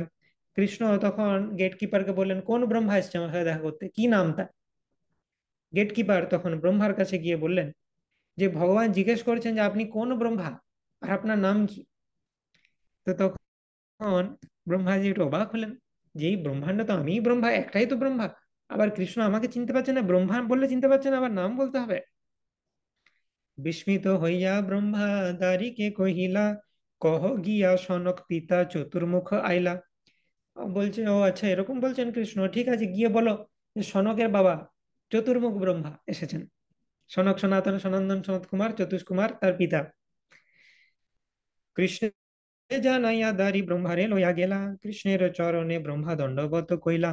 তো কৃষ্ণকে বলল গেটকিপার এসে যে চতুর্মুখ ব্রহ্মা সনকের পিতা এসেছেন। তো কৃষ্ণ বলেন ঠিক আছে ভিতরে পাঠিয়ে দাও। তো ব্রহ্মাজিকে নিয়ে ভিতরে এলেন দ্বারপাল। তো কৃষ্ণকে দণ্ডবোধ করলেন ব্রহ্মা। তখন কৃষ্ণ বলছেন কি ব্যাপার, কি জন্য এসেছো ব্রহ্মা, বলো। কৃষ্ণ মান্য পূজা করি তারে প্রশ্ন কইল, কি লাগি তোমার ইহা আগমন হইল। কৃষ্ণ জিজ্ঞেস করলো কি লাগি আগমন, বলো কি খবর ব্রহ্মা, ঠিক আছে তো সব, না আবার কিছু সমস্যা হয়েছে ব্রহ্মাণ্ডে কোথাও, অসুরের আক্রমণ করেছে নাকি। তো তখন ব্রহ্মা বলছেন, ব্রহ্মা কহে তাহা পাছে করিব নিবেদন, এক সঙ্গে সয় মনে হয় করহ ছেদন। ব্রহ্মা বলছে দাঁড়ান দাঁড়ান দাঁড়ান, ওইসব কথা আমি পরে বলবো, কি জন্য এসেছি আমি, আগে আমার একটা ডাউট হলো, গেটে আসতেই আমার একটা মনে ডাউট হয়ে গেছে, সেটা আগে একটু ক্লিয়ার করুন তো। আপনি কেন জিজ্ঞেস করলেন কোন ব্রহ্মা, আপনি চেনেন না আমাকে, এই ব্রহ্মাণ্ড তো আমিই ব্রহ্মা, আবার কি আপনি জিজ্ঞেস করছেন কোন ব্রহ্মা। কোন ব্রহ্মা পুছিলে তুমি কোন অভিপ্রায়ে, আমা বই জগতে আর কোন ব্রহ্মা হয়ে, আমাকে ছাড়া এই জগতে আর কি আছে ব্রহ্মা। শুনি হাসি কৃষ্ণ তবে করিলেন ধ্যানে, অসংখ্য ব্রহ্মার গণ আইলা ততক্ষণে। তো কৃষ্ণ তখন হাসলেন, বলছে ও এই ব্যাপার, এই ডাউট তোমার। তো কৃষ্ণ চোখ বন্ধ করলেন, একটু ধ্যান করলেন। ধ্যানে সমস্ত ব্রহ্মাদেরকে তিনি নিয়ত্তা দিয়ে দিলেন, এই সবাই একটু এসো তো এখানে।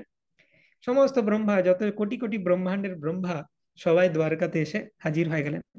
দশ বিশ শত সহস্র অযুত লক্ষ বদন, কোট্যার বোধ মুখ কারো না যায় গণন। সেই সমস্ত ব্রহ্মাদের কারোর 10 মুখ, কারোর 20 মুখ, কারোর 100 মুখ, কারোর 1000, কারোর লক্ষ অযুত কোটি মুখ রয়েছে, আর চতুর্মুখ ব্রহ্মা মাত্র 4টি মুখ। তো যে ব্রহ্মাণ্ডের ব্রহ্মার মুখের সংখ্যা যত বেশি, তার ব্রহ্মাণ্ড তত বড়। হুম। তো চতুর্মুখ ব্রহ্মা দেখছি এত ব্রহ্মা কোথা থেকে চলে এলো। তো সেটা দেখে শুধু ব্রহ্মা নয়, রুদ্রেরাও এসেছে সেই ব্রহ্মাণ্ডের। রুদ্রগণ আইলা লক্ষ কোটি বদন, ইন্দ্রগণ আইলা লক্ষ কোটি নয়ন। লক্ষ কোটি মুখ সম্পন্ন রুদ্ররা এসেছে, লক্ষ কোটি চোখ শরীরে আছে এরকম ইন্দ্ররা এসেছে। তো তাদের সবাইকে দেখে ব্রহ্মা হকচকিত হয়ে গেছে।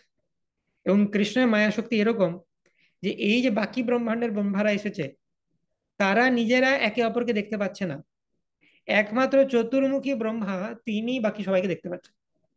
আর বাকি ব্রহ্মারা কি মনে করছেন যে কৃষ্ণ আমাকে 1 to 1 ডেকেছে এমনি আমার সাথে কথা বলার জন্য, কারণ নাহলে ওদের মনে প্রশ্ন হবে কি ব্যাপার সবাইকে ডেকেছেন কেন একসাথে। সবাইকে ডাকাটা কার জন্য হয়েছে, এই চতুর্মুখী ব্রহ্মার জন্য হয়েছে, এই নিজেকে মনে করছে আমি বিরাট হয়ে গেছি ব্রহ্মা। তো এর গর্ব নাশ করার জন্য বাকিদেরকে ডাকা হয়েছে।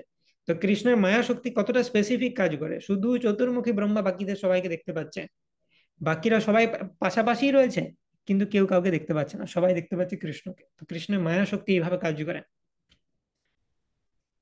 দেখি চতুর্মুখ ব্রহ্মা ফাঁপর হইলা, হস্তিগণ মধ্যে যেন শশক রহিলা।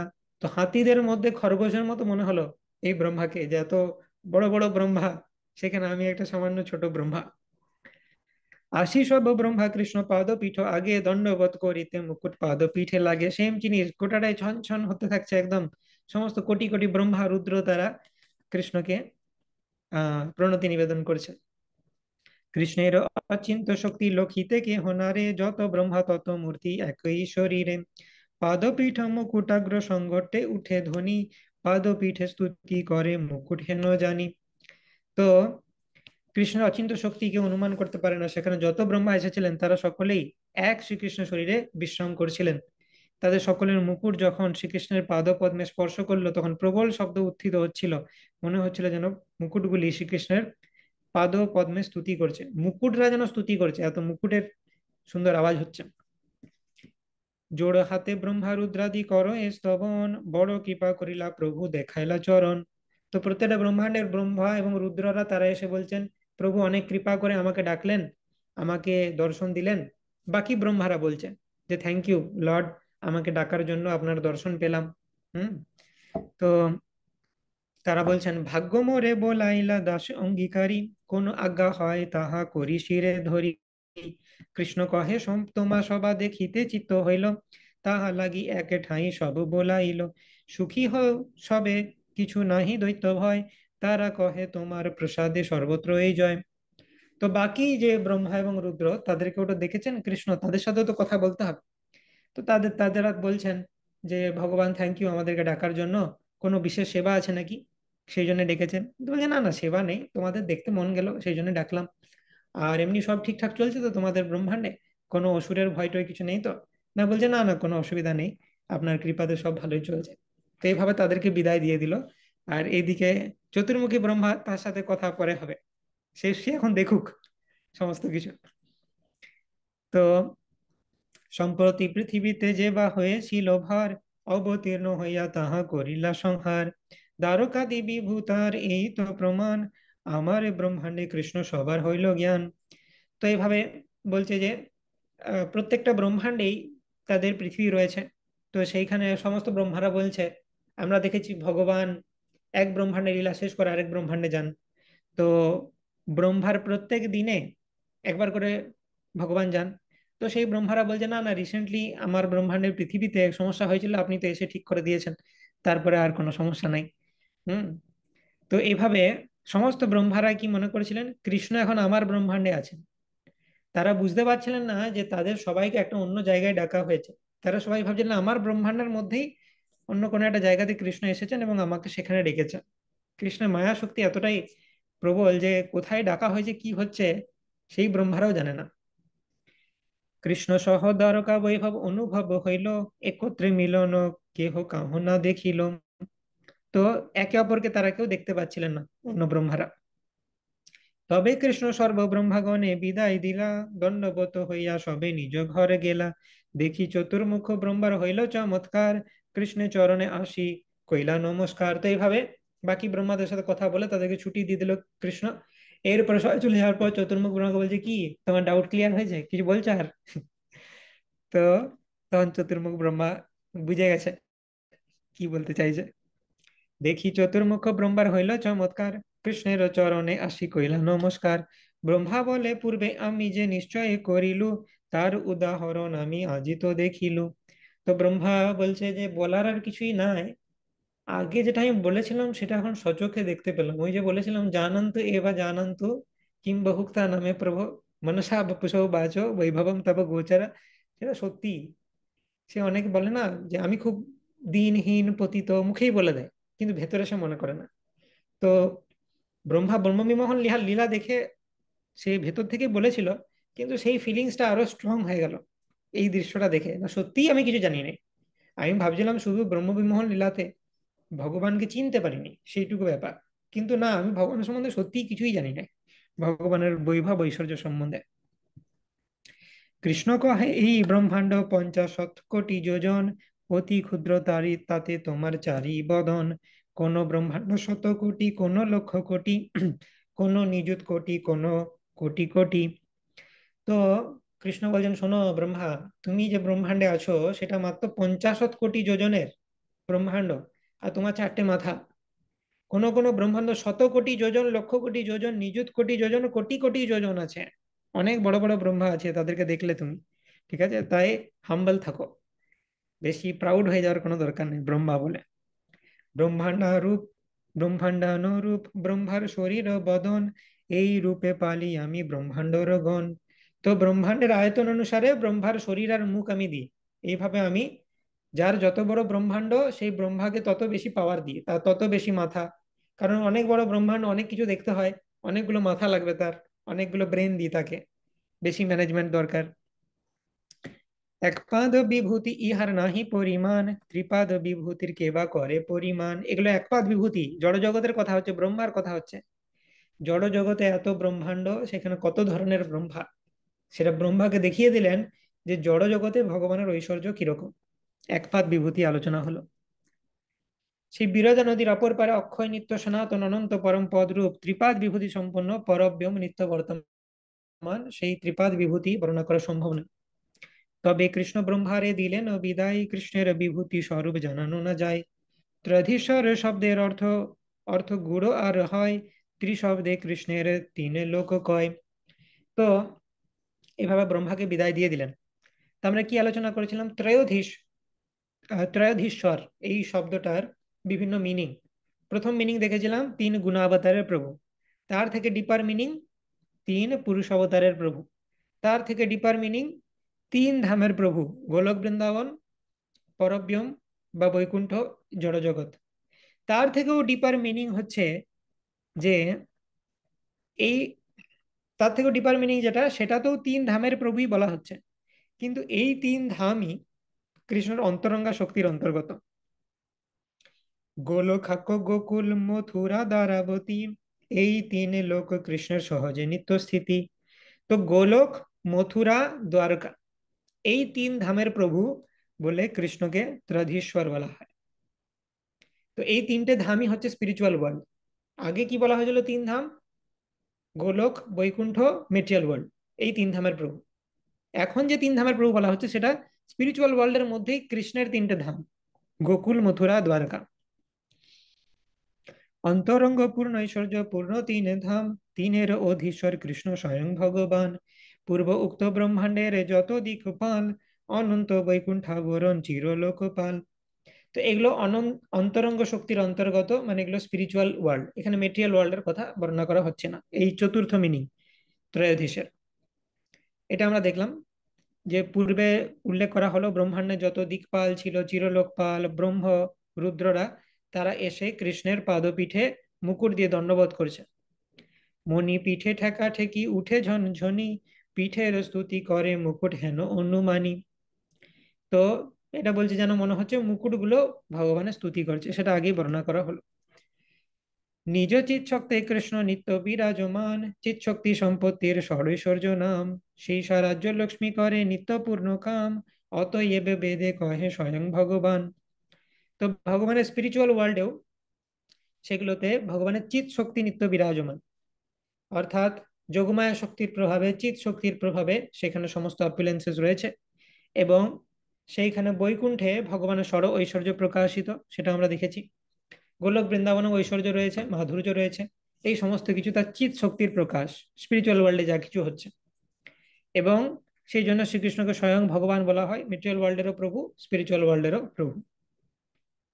কৃষ্ণের ঐশ্বর্য অপার অমৃতের সিন্ধু, অবগাহিতে নারী তার ছুঁইল এক বিন্দু।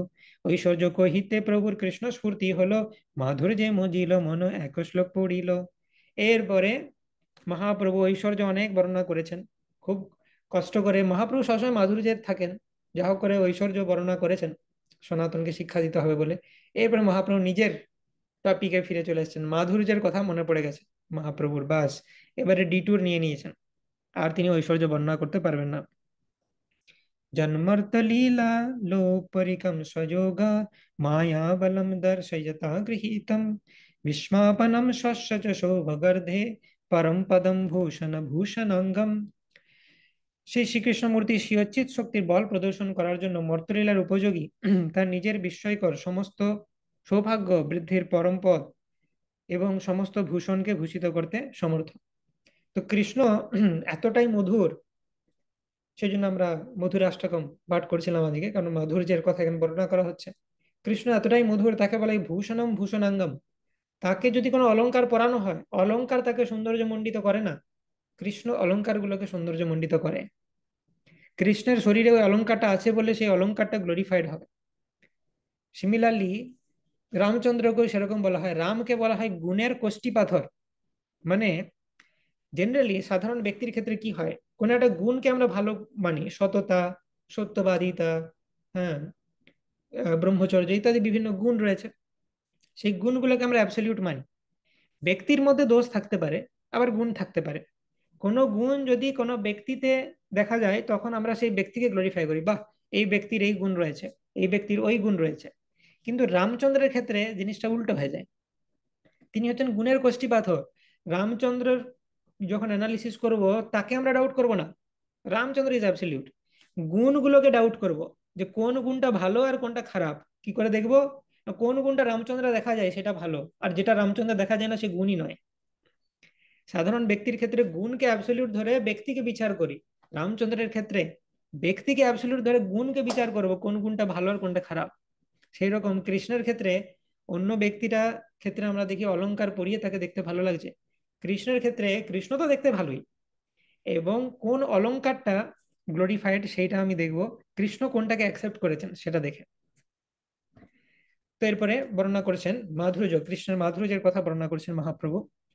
কৃষ্ণের যতেক খেলা সর্বোত্তম নরলীলা, নরবপু তাহার স্বরূপ, গোপ বেশ বেণুকর নব কিশোর নটবর, নবলীলার হয় অনুরূপ।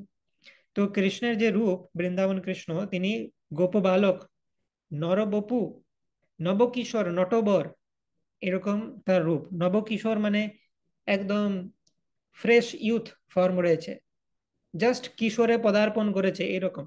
কৃষ্ণের এজ যেমন বাড়ে না কখনোই, সবসময় তাকে নবকিশোরই দেখতে লাগে। নটবর মানে তিনি এক্সপার্ট ডান্সার। গোপ বালক রূপ, এটা হচ্ছে বৃন্দাবন কৃষ্ণের রূপ, যেটা অত্যন্ত মাধুর্যমণ্ডিত। এই রূপ দেখার জন্যই রাধারানী কুরুক্ষেত্রে যখন কৃষ্ণের সাথে মিলিত হয়েছিলেন, তিনি বলছিলেন যে না, তোমাকে এই রাজবেশে দেখতে ভালো লাগছে না, ওই গোপ বালক, নবকিশোর, নটবর, বেণুধার সেই রূপে দেখতে ইচ্ছা। কৃষ্ণের মধুর রূপ শুনো সনাতন, যে রূপেরও এক কণ ডুবায় সব ত্রিভুবন, সব প্রাণী করে আকর্ষণ। সনাতন, কৃষ্ণের মধুর রূপের কথা শোনো, সেই রূপের এক কণা, কৃষ্ণের যে মাধুর্য তার এক কণা সমস্ত ত্রিভুবনকে প্রেম সমুদ্রে নিমজ্জিত করতে পারে। সেই মাধুর্যের এক কণা সমস্ত জীবকে আকর্ষণ করতে পারে। যোগ মায়া চিৎ শক্তি বিশুদ্ধ সত্য পরিণতি, তার শক্তি লোক দেখাইতে, এই রূপ রতন ভক্তগণের গুণগণ, প্রকট লীলা নিত্য লীলা হইতে। যোগমায়া বিশুদ্ধ সত্যের পরিণীতা, কৃষ্ণের চিৎ শক্তি। আমরা আলোচনা করেছি যোগমায়ার প্রভাবেই স্পিরিচুয়াল ওয়ার্ল্ডে সবকিছু হয়। সেই যোগমায়া অপূর্ব অসামান্য কার্য দেখানোর জন্য ভগবানের নিতান্ত গোপনীয় আদরণীয় রত্নস্বরূপ কৃষ্ণের এই রূপ গোলকে নিত্য লীলা থেকে প্রপঞ্চে প্রকট করলেন। এই যে কৃষ্ণ এই জগতে এলো, কিভাবে এলো? অন্তরঙ্গা শক্তির প্রভাবে বা যোগমায়া শক্তির প্রভাবে। অজোপিশন অব্যয়াত্মা ভূতানাম ঈশ্বরোপিশম, প্রকৃতিম স্বম অধিষ্ঠায়া সম্ভবামি আত্মমায়া, গীতায় বলা হচ্ছে আমি আমার অন্তরঙ্গা প্রকৃতিকে আশ্রয় করে এই জগতে অবতীর্ণ হয়। বহিরঙ্গা শক্তির সেই ক্ষমতা নেই যে ভগবানকে গোলক থেকে এইখানে অবতীর্ণ করাবেন। রূপ দেখি আপনার কৃষ্ণের হইল চমৎকার, আস্বাদিতে মনে উঠে কাম, সসৌভাগ্য যার নাম সৌন্দর্যাদি গুণগ্রাম, এই রূপ নিত্য তার ধাম। তো কৃষ্ণ নিজের রূপ দেখে নিজে আকর্ষিত হয়ে যায়। আমরা এটা দেখেছি যে কৃষ্ণ বলছেন আমার মধ্যে কি এমন মধুরিমা আছে যে আমার ভক্তগণ সবসময় আমার চরণারবিন্দের ভজনা করছেন। সেই কারণে কৃষ্ণ চৈতন্য মহাপ্রভু রূপে আসেন। তো কৃষ্ণের মাধুর্য এমনই যে কৃষ্ণ নিজেও আকর্ষিত হয়ে যায় সেই মাধুর্যের দ্বারা। ভূষণের ভূষণ অঙ্গ, তাহে ললিত ত্রিভঙ্গ, তাহার উপর ভ্রুধন নর্তন, তেরছে নেত্রান্তবান তার দৃঢ় সন্ধান, বিন্ধে রাধা গোপী গণমন। তো ভূষণের ভূষণ হচ্ছেন কৃষ্ণ, কৃষ্ণের যে অঙ্গগুলো সেগুলো ভূষণের ভূষণ, মানে অলংকারকেও সৌন্দর্যমণ্ডিত করতে পারেন। আর কৃষ্ণের রূপ কিরকম? ললিত ত্রিভঙ্গ মুরলীধর রূপ, তার উপর ভ্রু ধনু নর্তন। আর যখন কৃষ্ণ বাঁশি বাজাচ্ছেন, এই তিনি তার যে আইব্রোজ, তার যে ভুরুগুলো, এগুলো বিভিন্ন ভাবে ডান্স করছে, বিভিন্ন রকম এক্সপ্রেশন আছে সেগুলোতে। কখন এরকম করছেন, কখন এরকম করছেন, তো গোপীদেরকে বিভিন্ন সিগন্যাল দিচ্ছেন। তো কৃষ্ণের যে যে ভ্রু, এগুলোকে ধনুকের সাথে তুলনা করা হচ্ছে। এবং কৃষ্ণের যে চক্ষু, সেই চোখ দিয়ে বাণ নিক্ষেপ করেছেন গোপীদের প্রতি, এবং গোপিকারা কৃষ্ণের প্রতি আকর্ষিত হচ্ছেন। সেইটা হচ্ছে কৃষ্ণের মাধুর্য। ব্রহ্মাণ্ড পরিপরব্যাম তাহা যে স্বরূপ গণ, তা সবার বলে হরে মন। পতিব্রতা শিরোমণি যারে কহে বেদবাণী, আকর্ষয়ে সেই লক্ষ্মীগণ। তো বৈকুণ্ঠের লক্ষ্মীদেরকেও এই কৃষ্ণ আকর্ষণ করেন। কৃষ্ণের মাধুর্য যে কতটা সুপিরিয়র, তার আরেকটা প্রমাণ দিচ্ছেন মহাপ্রভু। যে বৈকুণ্ঠের লক্ষ্মীরা কত পতিব্রতা, তারা নারায়ণের প্রতি একদম সমর্পিত, সবসময় নারায়ণের চরণে থাকেন, নারায়ণের তারা সব সময় পদসেবা করছেন। কিন্তু যদি তারা একবার ভুল করে কৃষ্ণকে দেখে নেন, তখন তারা এইরকম পতিব্রতা লক্ষ্মী ও কৃষ্ণের প্রতি আকর্ষিত হয়ে যায়। কৃষ্ণের রাসলীলাতে প্রবেশ করার জন্য তিনি বৃন্দাবনে তপস্যা করছিলেন, কিন্তু লক্ষ্মী দেবী প্রবেশ করতে পারেননি। কারণ লক্ষ্মী দেবী সেই তার যে ঐশ্বর্য, সেটাকে ছেড়ে ব্রজের গোয়ালিনী যে গোপীদের মতো বেশ ধারণ করতে পারেননি। আর গোপী বেশ ধারণ না করলে তুমি রাসলীলাতে এন্ট্রি পাবে না। তো যাই হোক, কিন্তু সেই লক্ষ্মী দেবীর ইচ্ছা তো হয়েছিল, তার মানে তার প্রতিব্রতা ধর্ম কিছুটা হলেও খণ্ডন হয়েছিল। কৃষ্ণের পাওয়ার এতটা, লক্ষ্মীর প্রতিব্রতা ধর্মকেও নাশ করে দিতে পারে। যদিও স্ক্রিপচার সেখানে বর্ণনা করছে এটা প্রতিব্রতা নাশ নয়, আবার হ্যাঁও বটে আবার নাও বটে, কারণ সেই বিষ্ণুই হচ্ছেন কৃষ্ণ। চড়ি গোপী মনোরথে মনমথের মনমথে, নাম ধরে মদন মোহন। যিনি পঞ্চশর দর্প স্বয়ং নবকন্দর্প, রাস করে লয়া গোপীগণ। তো গোপীদের মন হরণ করেন মন্মথ। কৃষ্ণকে বলা হয় সাক্ষাৎ মন্মথ। মন্মথ, মন্মথেরও মনমথেন যিনি। মনমথ কথার মানে কি? মনকে যিনি মন্থন করেন। মানে একবার যদি কামদেব, এই জগতে আমরা কি দেখি, কারো যখন নতুন নতুন প্রেম হয়, ভালোবাসা হয়, তার মন সবসময় উড়ু উড়ু, সেটাকে বলে মন্মথ। মানে কামদেবের বাণের দ্বারা তিনি আহত হয়েছেন, তার মনকে এবারে মন্থন করা হচ্ছে। মন সবসময় উদ্বিগ্ন, সে না অন্য কিছুই ভাবছে, স্থির নয় সে। তো এটা হচ্ছে মন্মথের কাজ। মন্মথ মানে হচ্ছে কামদেব। আর কৃষ্ণকে বলা হয় মন্মথ। মন্মথ মানে মন্মথ যে কামদেব, তার মনকেও যে ডিস্টার্ব করতে পারে, সেই কৃষ্ণের যে রূপ মদন মোহন, তাকে বলা হচ্ছে মন্মথ। মন্মথ। তো এইভাবে রূপ রস গন্ধ শব্দ স্পর্শ, এইটা পঞ্চবাণ দিয়ে গোপীদের মনকে হরণ করেন কৃষ্ণ। কৃষ্ণের রূপ, কৃষ্ণের রস গন্ধ শব্দ স্পর্শ সবকিছু গোপীদেরকে আকর্ষণ করে। নিজ সম সখা সঙ্গে গগন চারণ রঙ্গে, বৃন্দাবনে স্বচ্ছন্দ বিহার। যার বেণু ধ্বনি শুনি স্থাবর জঙ্গম প্রাণী, পুলকম্প অশ্রু বহে ধার। তো শুধুমাত্র গোপীদের নয়, নিজ সম সখাদের মনকে আকর্ষণ করে। তারা গোচারণ রঙ্গে যখন তাদের সাথে গোচারণ করতে যান, সখাদেরও মন হরণ করেন। এবং বৃন্দাবনে এইভাবে বিহার করছেন। কৃষ্ণের বেণু ধ্বনি শুনে গোপীরা তো আকর্ষিত হয়নি, সখারাও আকর্ষিত হন। শান্ত রসে যারা সার্ভ করছে, যমুনার জল সে কখনো স্তব্ধ হয়ে যায়, সে কখনো তাতে বন্যা চলে আসে। হ্যাঁ, স্থাবর হোক জঙ্গম হোক, সবার মধ্যেই বিকার আসে কৃষ্ণের বেণু ধ্বনি শ্রবণ করে। জীবের মধ্যে অষ্টসাত্ত্বিক বিকার চলে আসে, পুলক কম্প অশ্রু ইত্যাদি প্রকাশ পায়। তো কৃষ্ণের এই যে বেণু, সেটা একটা মাধুর্যের পাঠ। চারটে মাধুর্য এক্সট্রা কোয়ালিটিস আছে: বেণু মাধুরী, রূপ মাধুরী, হুম, আহ ভক্ত মাধুরী, আহ চারটে কি কি এক্সট্রা? বেণু মাধুরী, রূপ মাধুরী, ভক্ত মাধুরী, এবং what is that, four extra qualities Krishna.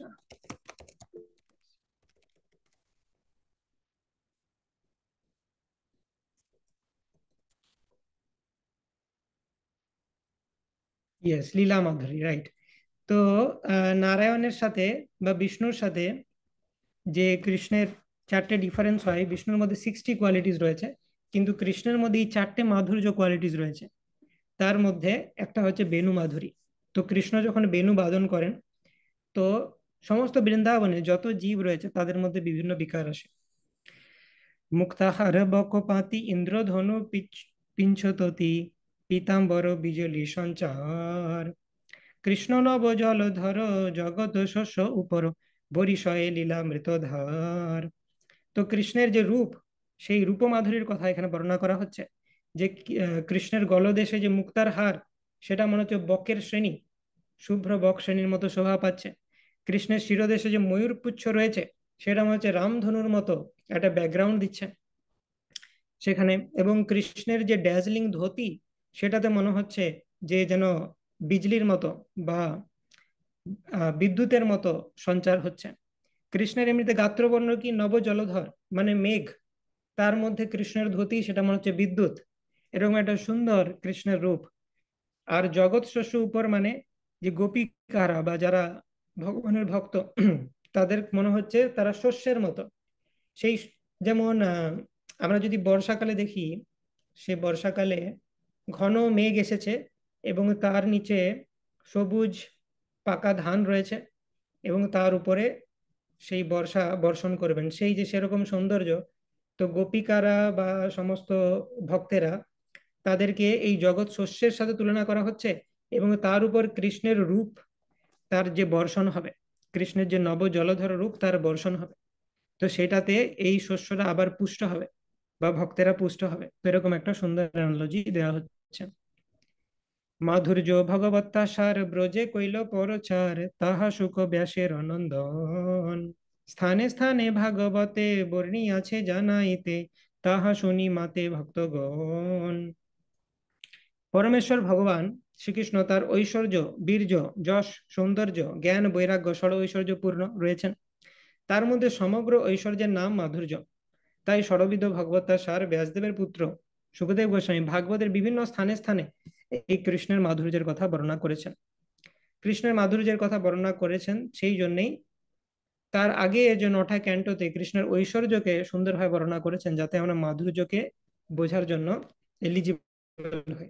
আর মহাপ্রভুও দেখছি যে সেম প্যাটার্ন ফলো করছেন। আগে তিনি ঐশ্বর্যের কথা বর্ণনা করলেন, তারপর তিনি মাধুর্য বলছেন।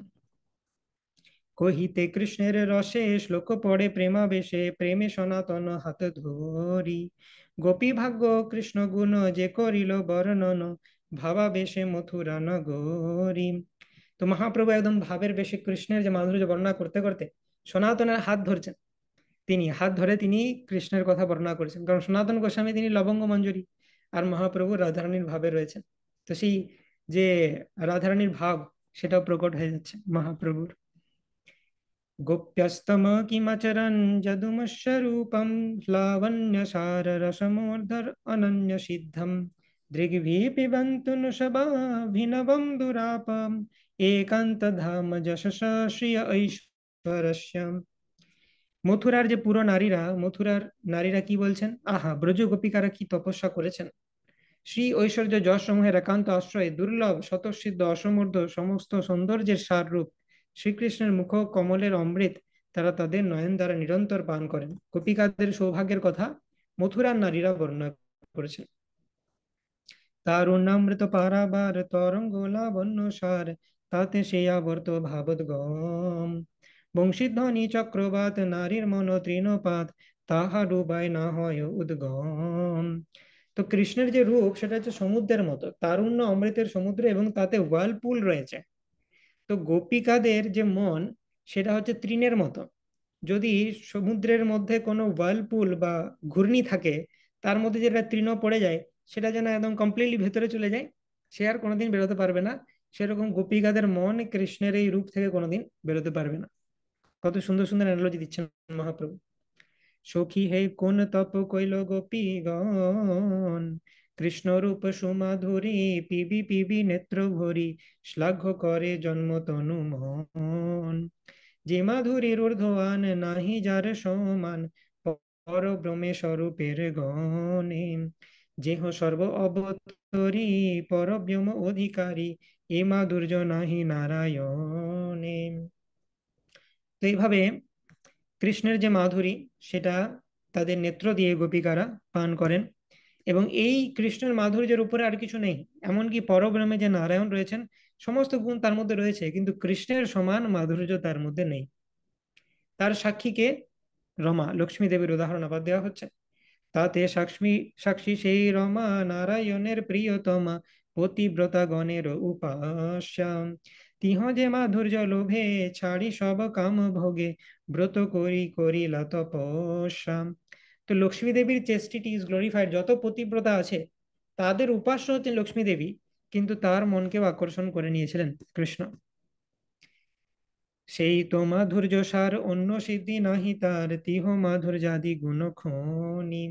আর সব প্রকাশে তার দত্ত গুণ ভাসে, যাহা যত প্রকাশে কার্য জানি।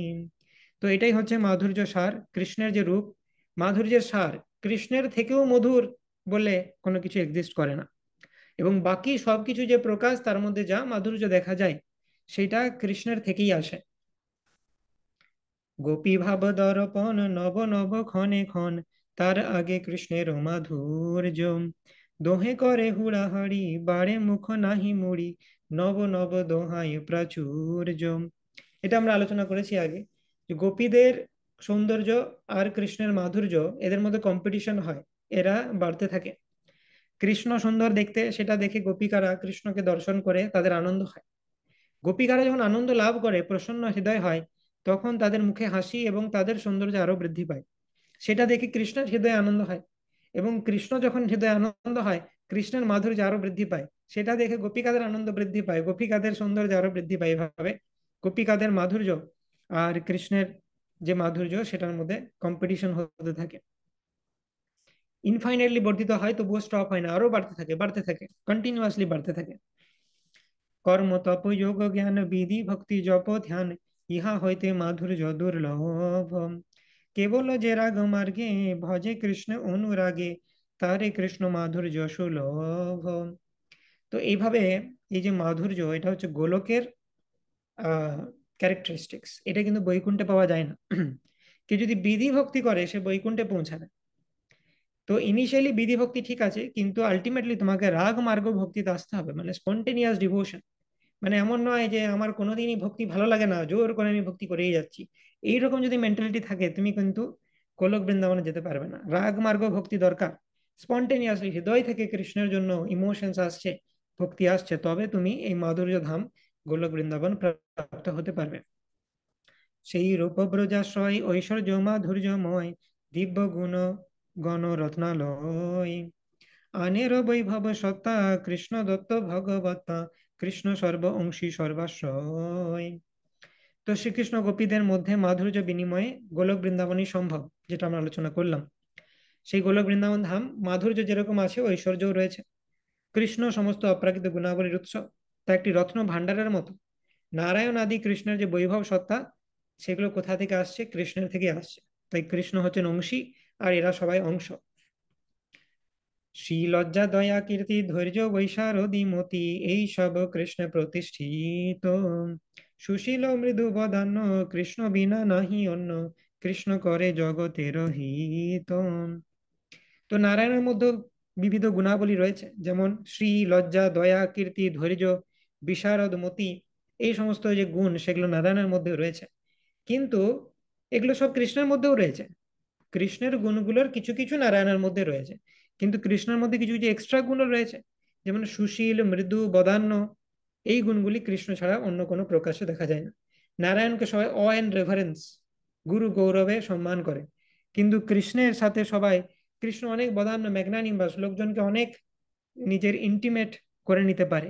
সেই গুণগুলো নারায়ণের মধ্যে নেই, কিন্তু কৃষ্ণের মধ্যে রয়েছে। কৃষ্ণ দেখি নানাজন কইল নিমিষে নিন্দন, ব্রজে বিধি নিন্দে গোপীগণ। সেই সব শ্লোক পড়ি মহাপ্রভু অর্থ করি, সুখে মাধুর্য করে আস্বাদন। তো কৃষ্ণের এই যে রূপ, রূপ মাধুরী, সেটা এতটাই মধুর যে বিভিন্ন জন তারা নিমেষের নিন্দা করছেন। চোখের পলক কেন পড়ে আমাদের? কৃষ্ণ যখন তাদের সামনে থাকেন, তারা নিন্দা করছেন ব্রহ্মার, যে ব্রহ্মা কিরকম নির্বুদ্ধি, তার বুদ্ধি নেই কোনো, সে চোখের পলক দিয়েছে। কৃষ্ণ সামনে আছে, চোখের পলক পড়তেই থাকছে। ওই এক একটা পলকে কত মাইক্রো সেকেন্ড করে চলে যাচ্ছে, আমরা কৃষ্ণকে দেখতে পাচ্ছি না। হ্যাঁ, এটা কোনো ইন্টেলিজেন্ট ক্রিয়েটারের সিমটম? ব্রহ্মার মাথায় কোনো বুদ্ধিই নেই। তো গোপীরা ব্রহ্মাজিকে ক্রিটিসাইজ করে। কৃষ্ণের মুখচন্দ্র, মকরকুণ্ডল শোভিত কর্ণ, শোভমান কপোল, সৌন্দর্য সবিলাস হাস্য, এই সমস্ত নিত্যোৎসব চক্ষুর দ্বারা পান করে নরনারীগণ আনন্দিত হতেন এবং তার দর্শনের বাধা সৃষ্টিকারী চক্ষুর নিমেষের প্রতি কুপিত হতেন। সব ব্রজের সব নরনারী তারা বলতেন এই চোখে কেন পলক আছে, কৃষ্ণ যখন সামনে আছে কেন চোখে পলক। গোপী গীতেও গোপিকারা সেম জিনিস বর্ণনা করেছেন।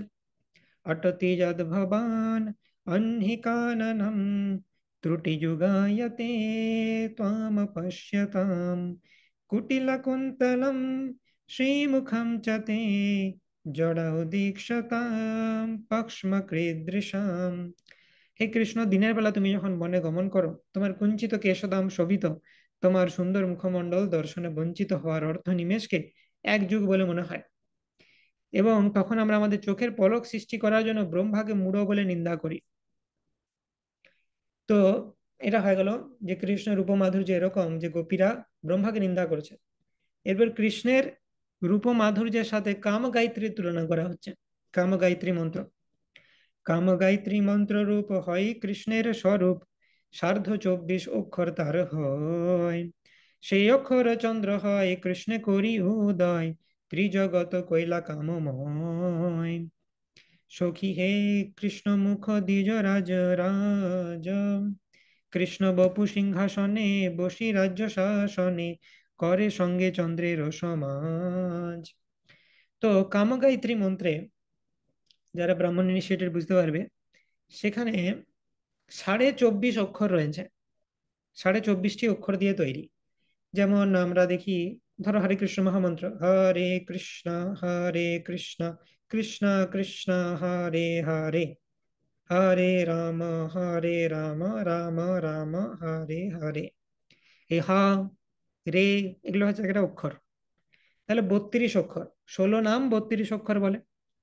তো সেরকম বিভিন্ন মন্ত্র রয়েছে যেগুলোর অক্ষর বিভিন্ন। যেমন ওম নমো ভগবতে বাসুদেবায়, ওম নমো ভগবতে বাসুদেবায়, তো এটা হচ্ছে 12 অক্ষর মন্ত্র। ওম নমো নারায়ণায়, অষ্টঅক্ষর মন্ত্র। সেরকম কামগায়ত্রী মন্ত্র হচ্ছে 24.5 অক্ষর মন্ত্র। কিন্তু 24.5 কি করে হলো? যদি তোমরা কাউন্ট করো, কেউ যদি কাউন্ট করে তাহলে দেখতে পাবে এটা 25 অক্ষর হচ্ছে। এটা নিয়ে আলোচনা করেছিলাম আমরা একবার, যে বিশ্বনাথ চক্রবর্তী ঠাকুর তিনি ক্যালকুলেট করে দেখলেন 25 অক্ষর হচ্ছে। কিন্তু 24.5 অক্ষর কেন বলা হচ্ছে, কৃষ্ণদাস কবিরাজ গোস্বামী কেন বলেছেন? তো সেটা নিয়ে তিনি এমনই পাগল হয়ে গেলেন, তিনি বললেন যে এটার উত্তর যদি আমি না পাই আমি যমুনার জলে ঝাঁপ দিয়ে দেবো। স্বয়ং রাধারানী এসে তাকে এক্সপ্লেন করেছিলেন যে কোনটাকে হাফ সিলেবেল কাউন্ট করতে হবে। কামগায়ত্রী মন্ত্রের মধ্যে একটা সিলেবেল রয়েছে যেটাকে পূর্ণ সিলেবেল কাউন্ট করা চলে না, সেটা ব্যাকরণের কিছু নিয়মে হাফ সিলেবেল কাউন্ট করতে হয়। সেটা রাধারানী স্বয়ং এসে তাকে প্যাসিফাই করেছিলেন। এনিওয়ে, কামগায়ত্রী মন্ত্রকে বলা হয় কৃষ্ণের স্বরূপ। সেই কামগায়ত্রী মন্ত্রে যে 24.5 অক্ষর রয়েছে, সেই 24.5 অক্ষর হচ্ছে কৃষ্ণের দেহে অবস্থিত 24.5টি চন্দ্র। কৃষ্ণের শরীরে 24.5টি চন্দ্র রয়েছে, দিয়ে সেই 24.5টি চন্দ্র কৃষ্ণের রূপকে আরো মাধুর্যমণ্ডিত করছে। তো কৃষ্ণের দেহে অবস্থিত সেই 24.5টি চন্দ্র কি, যেগুলি হচ্ছে কামগায়ত্রীর এক একটি অক্ষর। তো সেটা দেখা যাক। দুই গণ্ড সুচিক্কণ, যিনি মণি সুদর্পণ, সেই দুই পূর্ণচন্দ্র জানি। প্রথমে হচ্ছে দুটো গাল কৃষ্ণের, দুই চন্দ্র। ঠিক আছে, দুটো কাউন্ট হয়ে গেল। ললাটে অষ্টমী ইন্দু, তাহাতে চন্দন বিন্দু, সেই এক পূর্ণচন্দ্র মানি। তাহলে দুটো গাল, দুটো পূর্ণচন্দ্র, আর ললাটে একটা ডট রয়েছে কৃষ্ণের। কৃষ্ণের যেরকম কৃষ্ণ একটা তিলক পরেন, সেটা হচ্ছে ভক্তদের পদচিহ্ন, তার মাঝে একটা ডট রয়েছে, সেই ডটটা হচ্ছে আহ পূর্ণচন্দ্র। তাহলে টোটাল 3টে চন্দ্র হলো এখনো পর্যন্ত। কর নখ চন্দ্রের হাট বংশী করে, উপর করে নাট তার উপল মুরুরির তান, পদ নখ চন্দ্রগণ তলে করে নিরেতন, নুপুরের ধ্বনি যার গান।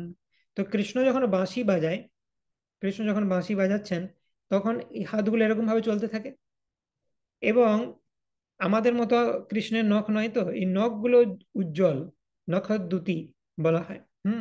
সঞ্চিন্তয়েদ ভগবত চরণার বিন্দম বজ্রাঙ্গুশ ধ্বজ সরোরুহ লাঞ্ছনাঢ্যম উত্তুঙ্গ রক্ত বিলাসন নখ চক্রবালা জ্যোৎস্নাবিরাহত মহৎ হৃদয় অন্ধকারম।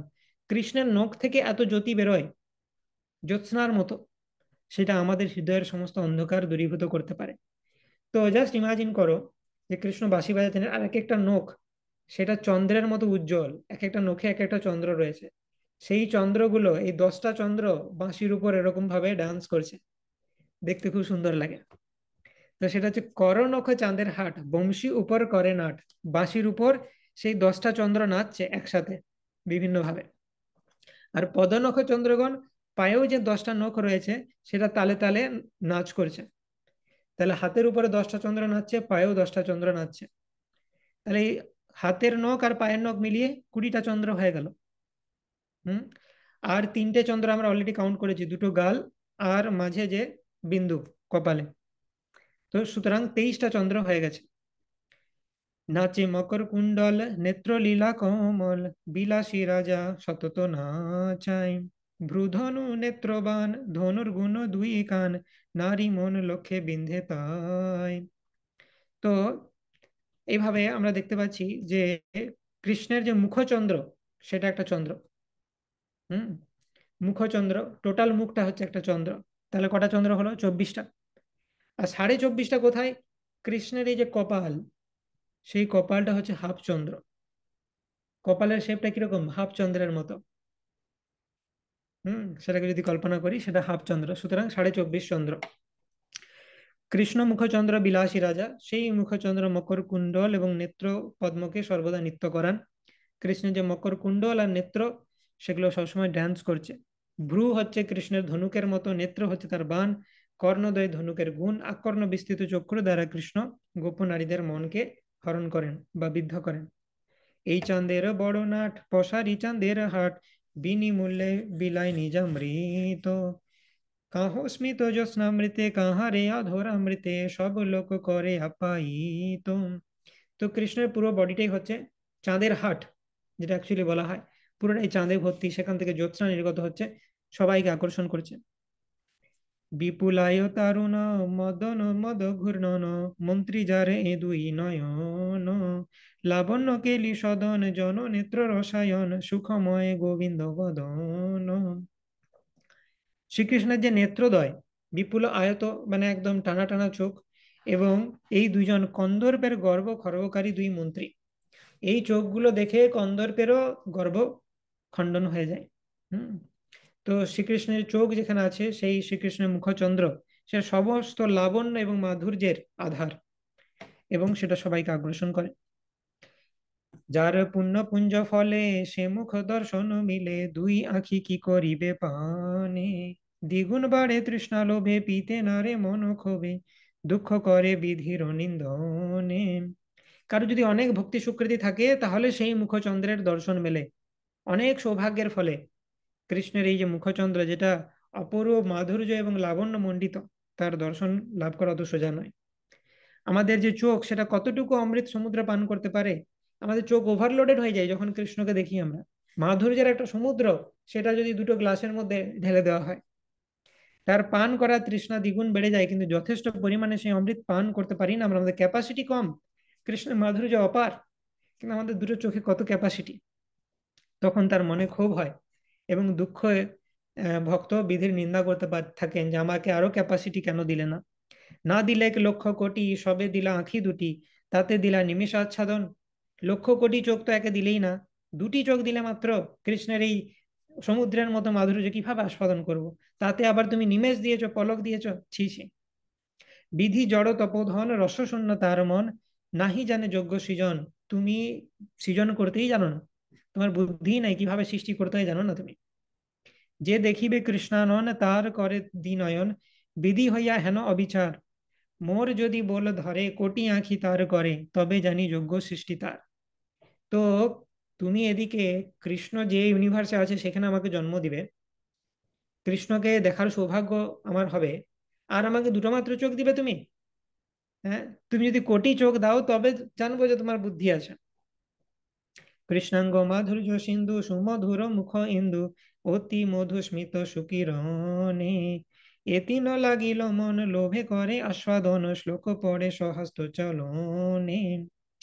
শ্রীকৃষ্ণের অঙ্গ মাধুর্য সিন্ধু সদৃশ, তার সুমধুর মুখ চন্দ্র সদৃশ, আর তার স্মিত হাস্য মধুর থেকেও মধুর উজ্জ্বল চন্দ্র কিরণের মতো। এই তিনটের যখন সংযোগ হয় তখন সেটা আস্বাদন করার লোভ অনেক বেড়ে যায়, এবং মহাপ্রভুরও সেটা হয়। এবং মহাপ্রভু হাত নেড়ে নেড়ে একটা শ্লোক পড়তে লাগলেন। কৃষ্ণের এই মাধুর্যকে যখন তিনি কল্পনা করেছেন, তার মন অনেক ব্যাকুল হয়ে যাচ্ছে সেই মাধুর্যকে আস্বাদন করার জন্য। মধুরম মধুরম বপুরস্য বিভোর মধুরম মধুরম বদনম মধুরম মধুগন্ধি মৃদু স্মিতমেতদহো মধুরম মধুরম মধুরম মধুরম। এই কৃষ্ণের বপু মধুর, তার বদন তার থেকেও অধিক মধুর, তার মধুগন্ধি হাস্য তার থেকেও আরো বেশি মধুর, সবকিছুই তার মধুর।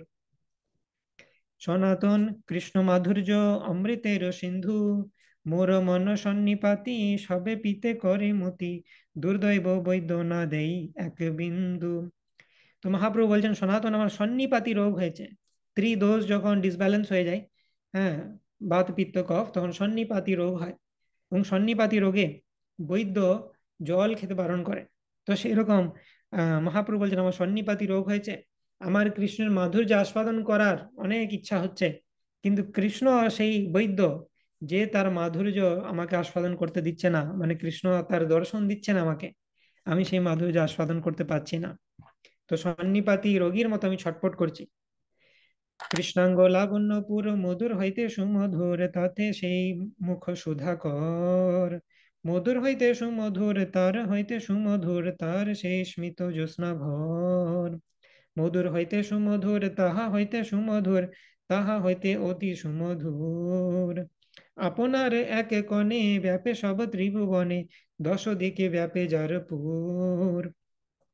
তো কৃষ্ণের অঙ্গ লাবণ্য এবং মাধুর্য মণ্ডিত, তার থেকেও মধুর কি কৃষ্ণের মুখ, তার থেকেও মধুর সেই মুখের মধ্যে হাসি। তো এই সমস্ত মাধুর্য আমি কল্পনা করতে পারছি, কিন্তু এগুলো আস্বাদন করতে দিচ্ছে না আমাকে কৃষ্ণ। যে মাধুর্যের এক কণাতে সমস্ত ত্রিভুবনকে তিনি জয় করতে পারেন, সেই মাধুর্য আস্বাদন করার জন্য আমি লালায়িত। স্মিত কিরণ শুকরপুরে পৈশে অধর মধুরে সেই মধু মাতায় ত্রিভুবনে বংশী ছিদ্র আকাশে তার গুণ শব্দ স্পৈশে ধ্বনি রূপে পাইয়া পরিণামে। তার স্মিত হাস্যের কিরণ কর্পূরের মতো মধুর অধরে প্রবেশ করে এবং সেই মধু ত্রিভুবনকে মাতায়। বংশীর ছিদ্র থেকে নিঃসৃত হয়ে সেই অধরামৃতের গুণ শব্দে প্রবেশ করে ধ্বনিতে রূপান্তরিত হয়।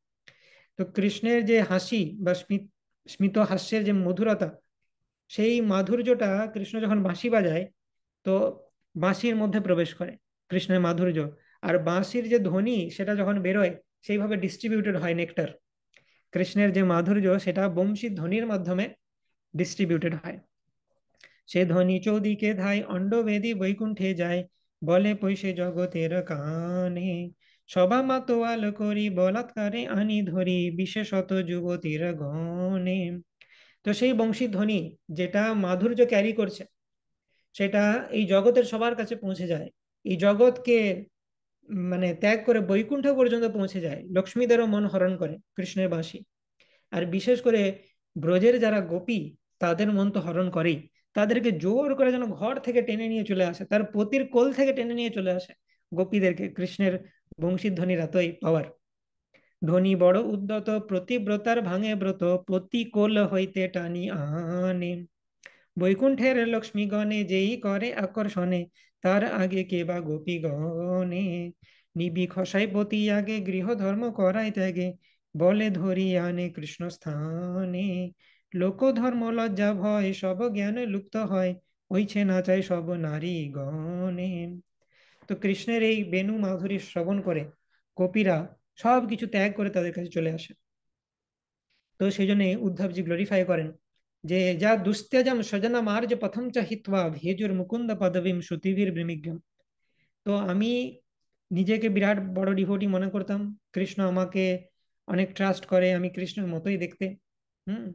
এত কৃষ্ণের কথা চিন্তা করি, কৃষ্ণের মতো রূপ প্রাপ্ত হয়েছি, কিন্তু আমি, উদ্ধবজি বলছেন, আমি যখন গোপীদের প্রেম দেখলাম তখন আমি বুঝতে পারলাম যে আমি কিছুই ভক্ত নই। সেই জন্য আমি কি ইচ্ছা করি, আশামহ চরণ রেণু জুষামহম শ্যাম বৃন্দাবনে কিমপি গুল্মলতো সদীনাম। এই বৃন্দাবনের লতা গুল্ম হয়ে থাকতে চায়, যাতে গোপীরা আমার উপর পা দিয়ে চলে আর আমি গোপীদের চরণ রেণু আমার মাথায় প্রাপ্ত হয়। কৃষ্ণের জন্য সবকিছু ত্যাগ করে দেওয়া, ইটস ইম্পসিবল। বাকি সব ডিভোটি কৃষ্ণের ভক্তি করে বলে সম্মান পায়। ইভেন আমরাও যখন বৈষ্ণব হওয়ার অনেকের একটা মোটিভেশন থাকে, বৈষ্ণব হলে সম্মান পাবো। গোপীদের কথা ভাবো, তারা কৃষ্ণের ভক্তি করছে বলে শুধু অপমান লাঞ্ছনা জন্য কানের ভাষা আপনে তাহা সদা স্ফুরে, অন্য শব্দ না দেয় প্রবেশিতে, আন কথা না শুনে কানান বলিতে বলো এই আন, এই কৃষ্ণের বংশীর চরিতে। বাঁশির নেচার কিরকম, সেই কৃষ্ণের বংশীধ্বনি যখন কানে প্রবেশ করে, কানটাকে ব্লক করে নেয় সে, আর কোনো আওয়াজ সে প্রবেশ করতে দেবে না কানে। যে একবার কৃষ্ণের বংশী শুনে নিয়েছে, সে অন্য কোনো কিছু শুনতেই পাবে না। আর সে শুধু কিছু একবার কৃষ্ণের বাঁশি যে শুনে নেয়, এটা হচ্ছে বংশীর চরিত। পুণ্য কহে বাহ্য জ্ঞানে আন কহিতে কহিলু আনে, কৃষ্ণ কৃপা তোমার উপরে, মোর চিত ভ্রম করি নিজ ঐশ্বর্য মোর মন হয়েছে।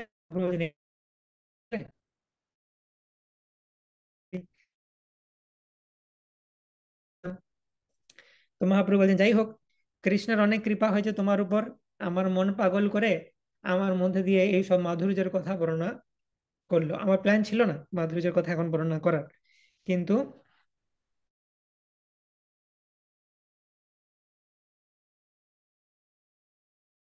আনকহিতে আনকহি, মানে মহাপ্রভু বলছেন আমি তো পাগল, আমি এক বলতে গিয়ে আরেক কথা বলে ফেলি, নিজেকে কন্ট্রোল করতে পারি না।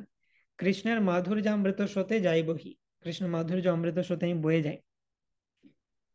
তবে মহাপ্রভু ক্ষণেও মৌন করি রহে, মনে এক করি সনাতনে কহে। তারপর মহাপ্রভু কিছুক্ষণ চুপ দিয়ে রইলেন, যে আমাকে একটু নিজেকে থাকতে দেবে। কেন বলছিলাম সনাতনকে, সম্বন্ধ তত্ত্ব, আচ্ছা আচ্ছা ঠিক আছে, সম্বন্ধ তত্ত্ব মোটামুটি হয়ে গেছে। এরপরে অভিধেয় তত্ত্ব নিয়ে আলোচনা করব। তো নেক্সট চ্যাপ্টার অভিধেয় তত্ত্ব। কৃষ্ণের মাধুর্যার মহাপ্রভুর মুখে, ইহা যে শুনে সেই ভাসে সুখে, শ্রীরূপ চৈতন্য চরিতামৃত কহে কৃষ্ণদাস।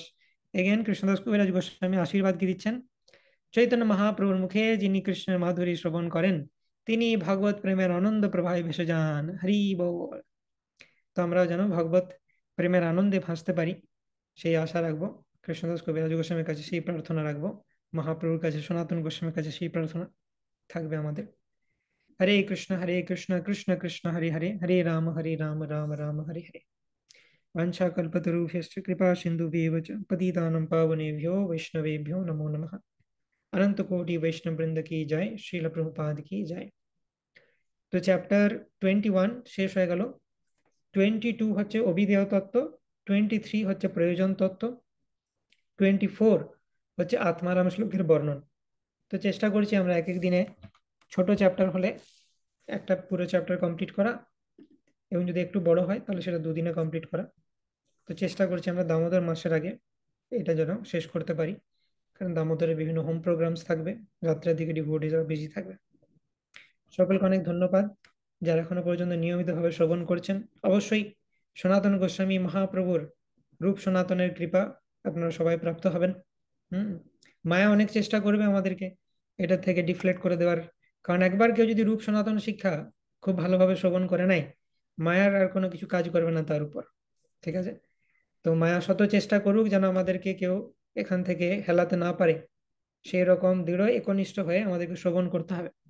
সারাদিন সেইভাবে আমাদের টাইম ম্যানেজমেন্ট করতে হবে, যেন আমরা রাত্রেবেলায় সুন্দরভাবে শ্রবণ করতে পারি, নিশ্চিন্তে বসে মনোযোগ সহকারে নোটস নিতে নিতে যেন শ্রবণ করতে পারি, কমপ্লিট মেডিটেশন যেন থাকে। ওকে। হরে কৃষ্ণ। সকলকে অনেক ধন্যবাদ। श्री चैतन्य महाप्रभु की जय, श्री नित्यानंद प्रभु की जय, श्री श्री रूप सनातन की जय, श्रील प्रभुपाद की जय, श्रीला गुरु महाराज की जय, समवेत गौर भक्त वृंद की जय, निताय गौर प्रेमानंदे हरि हरि बोल।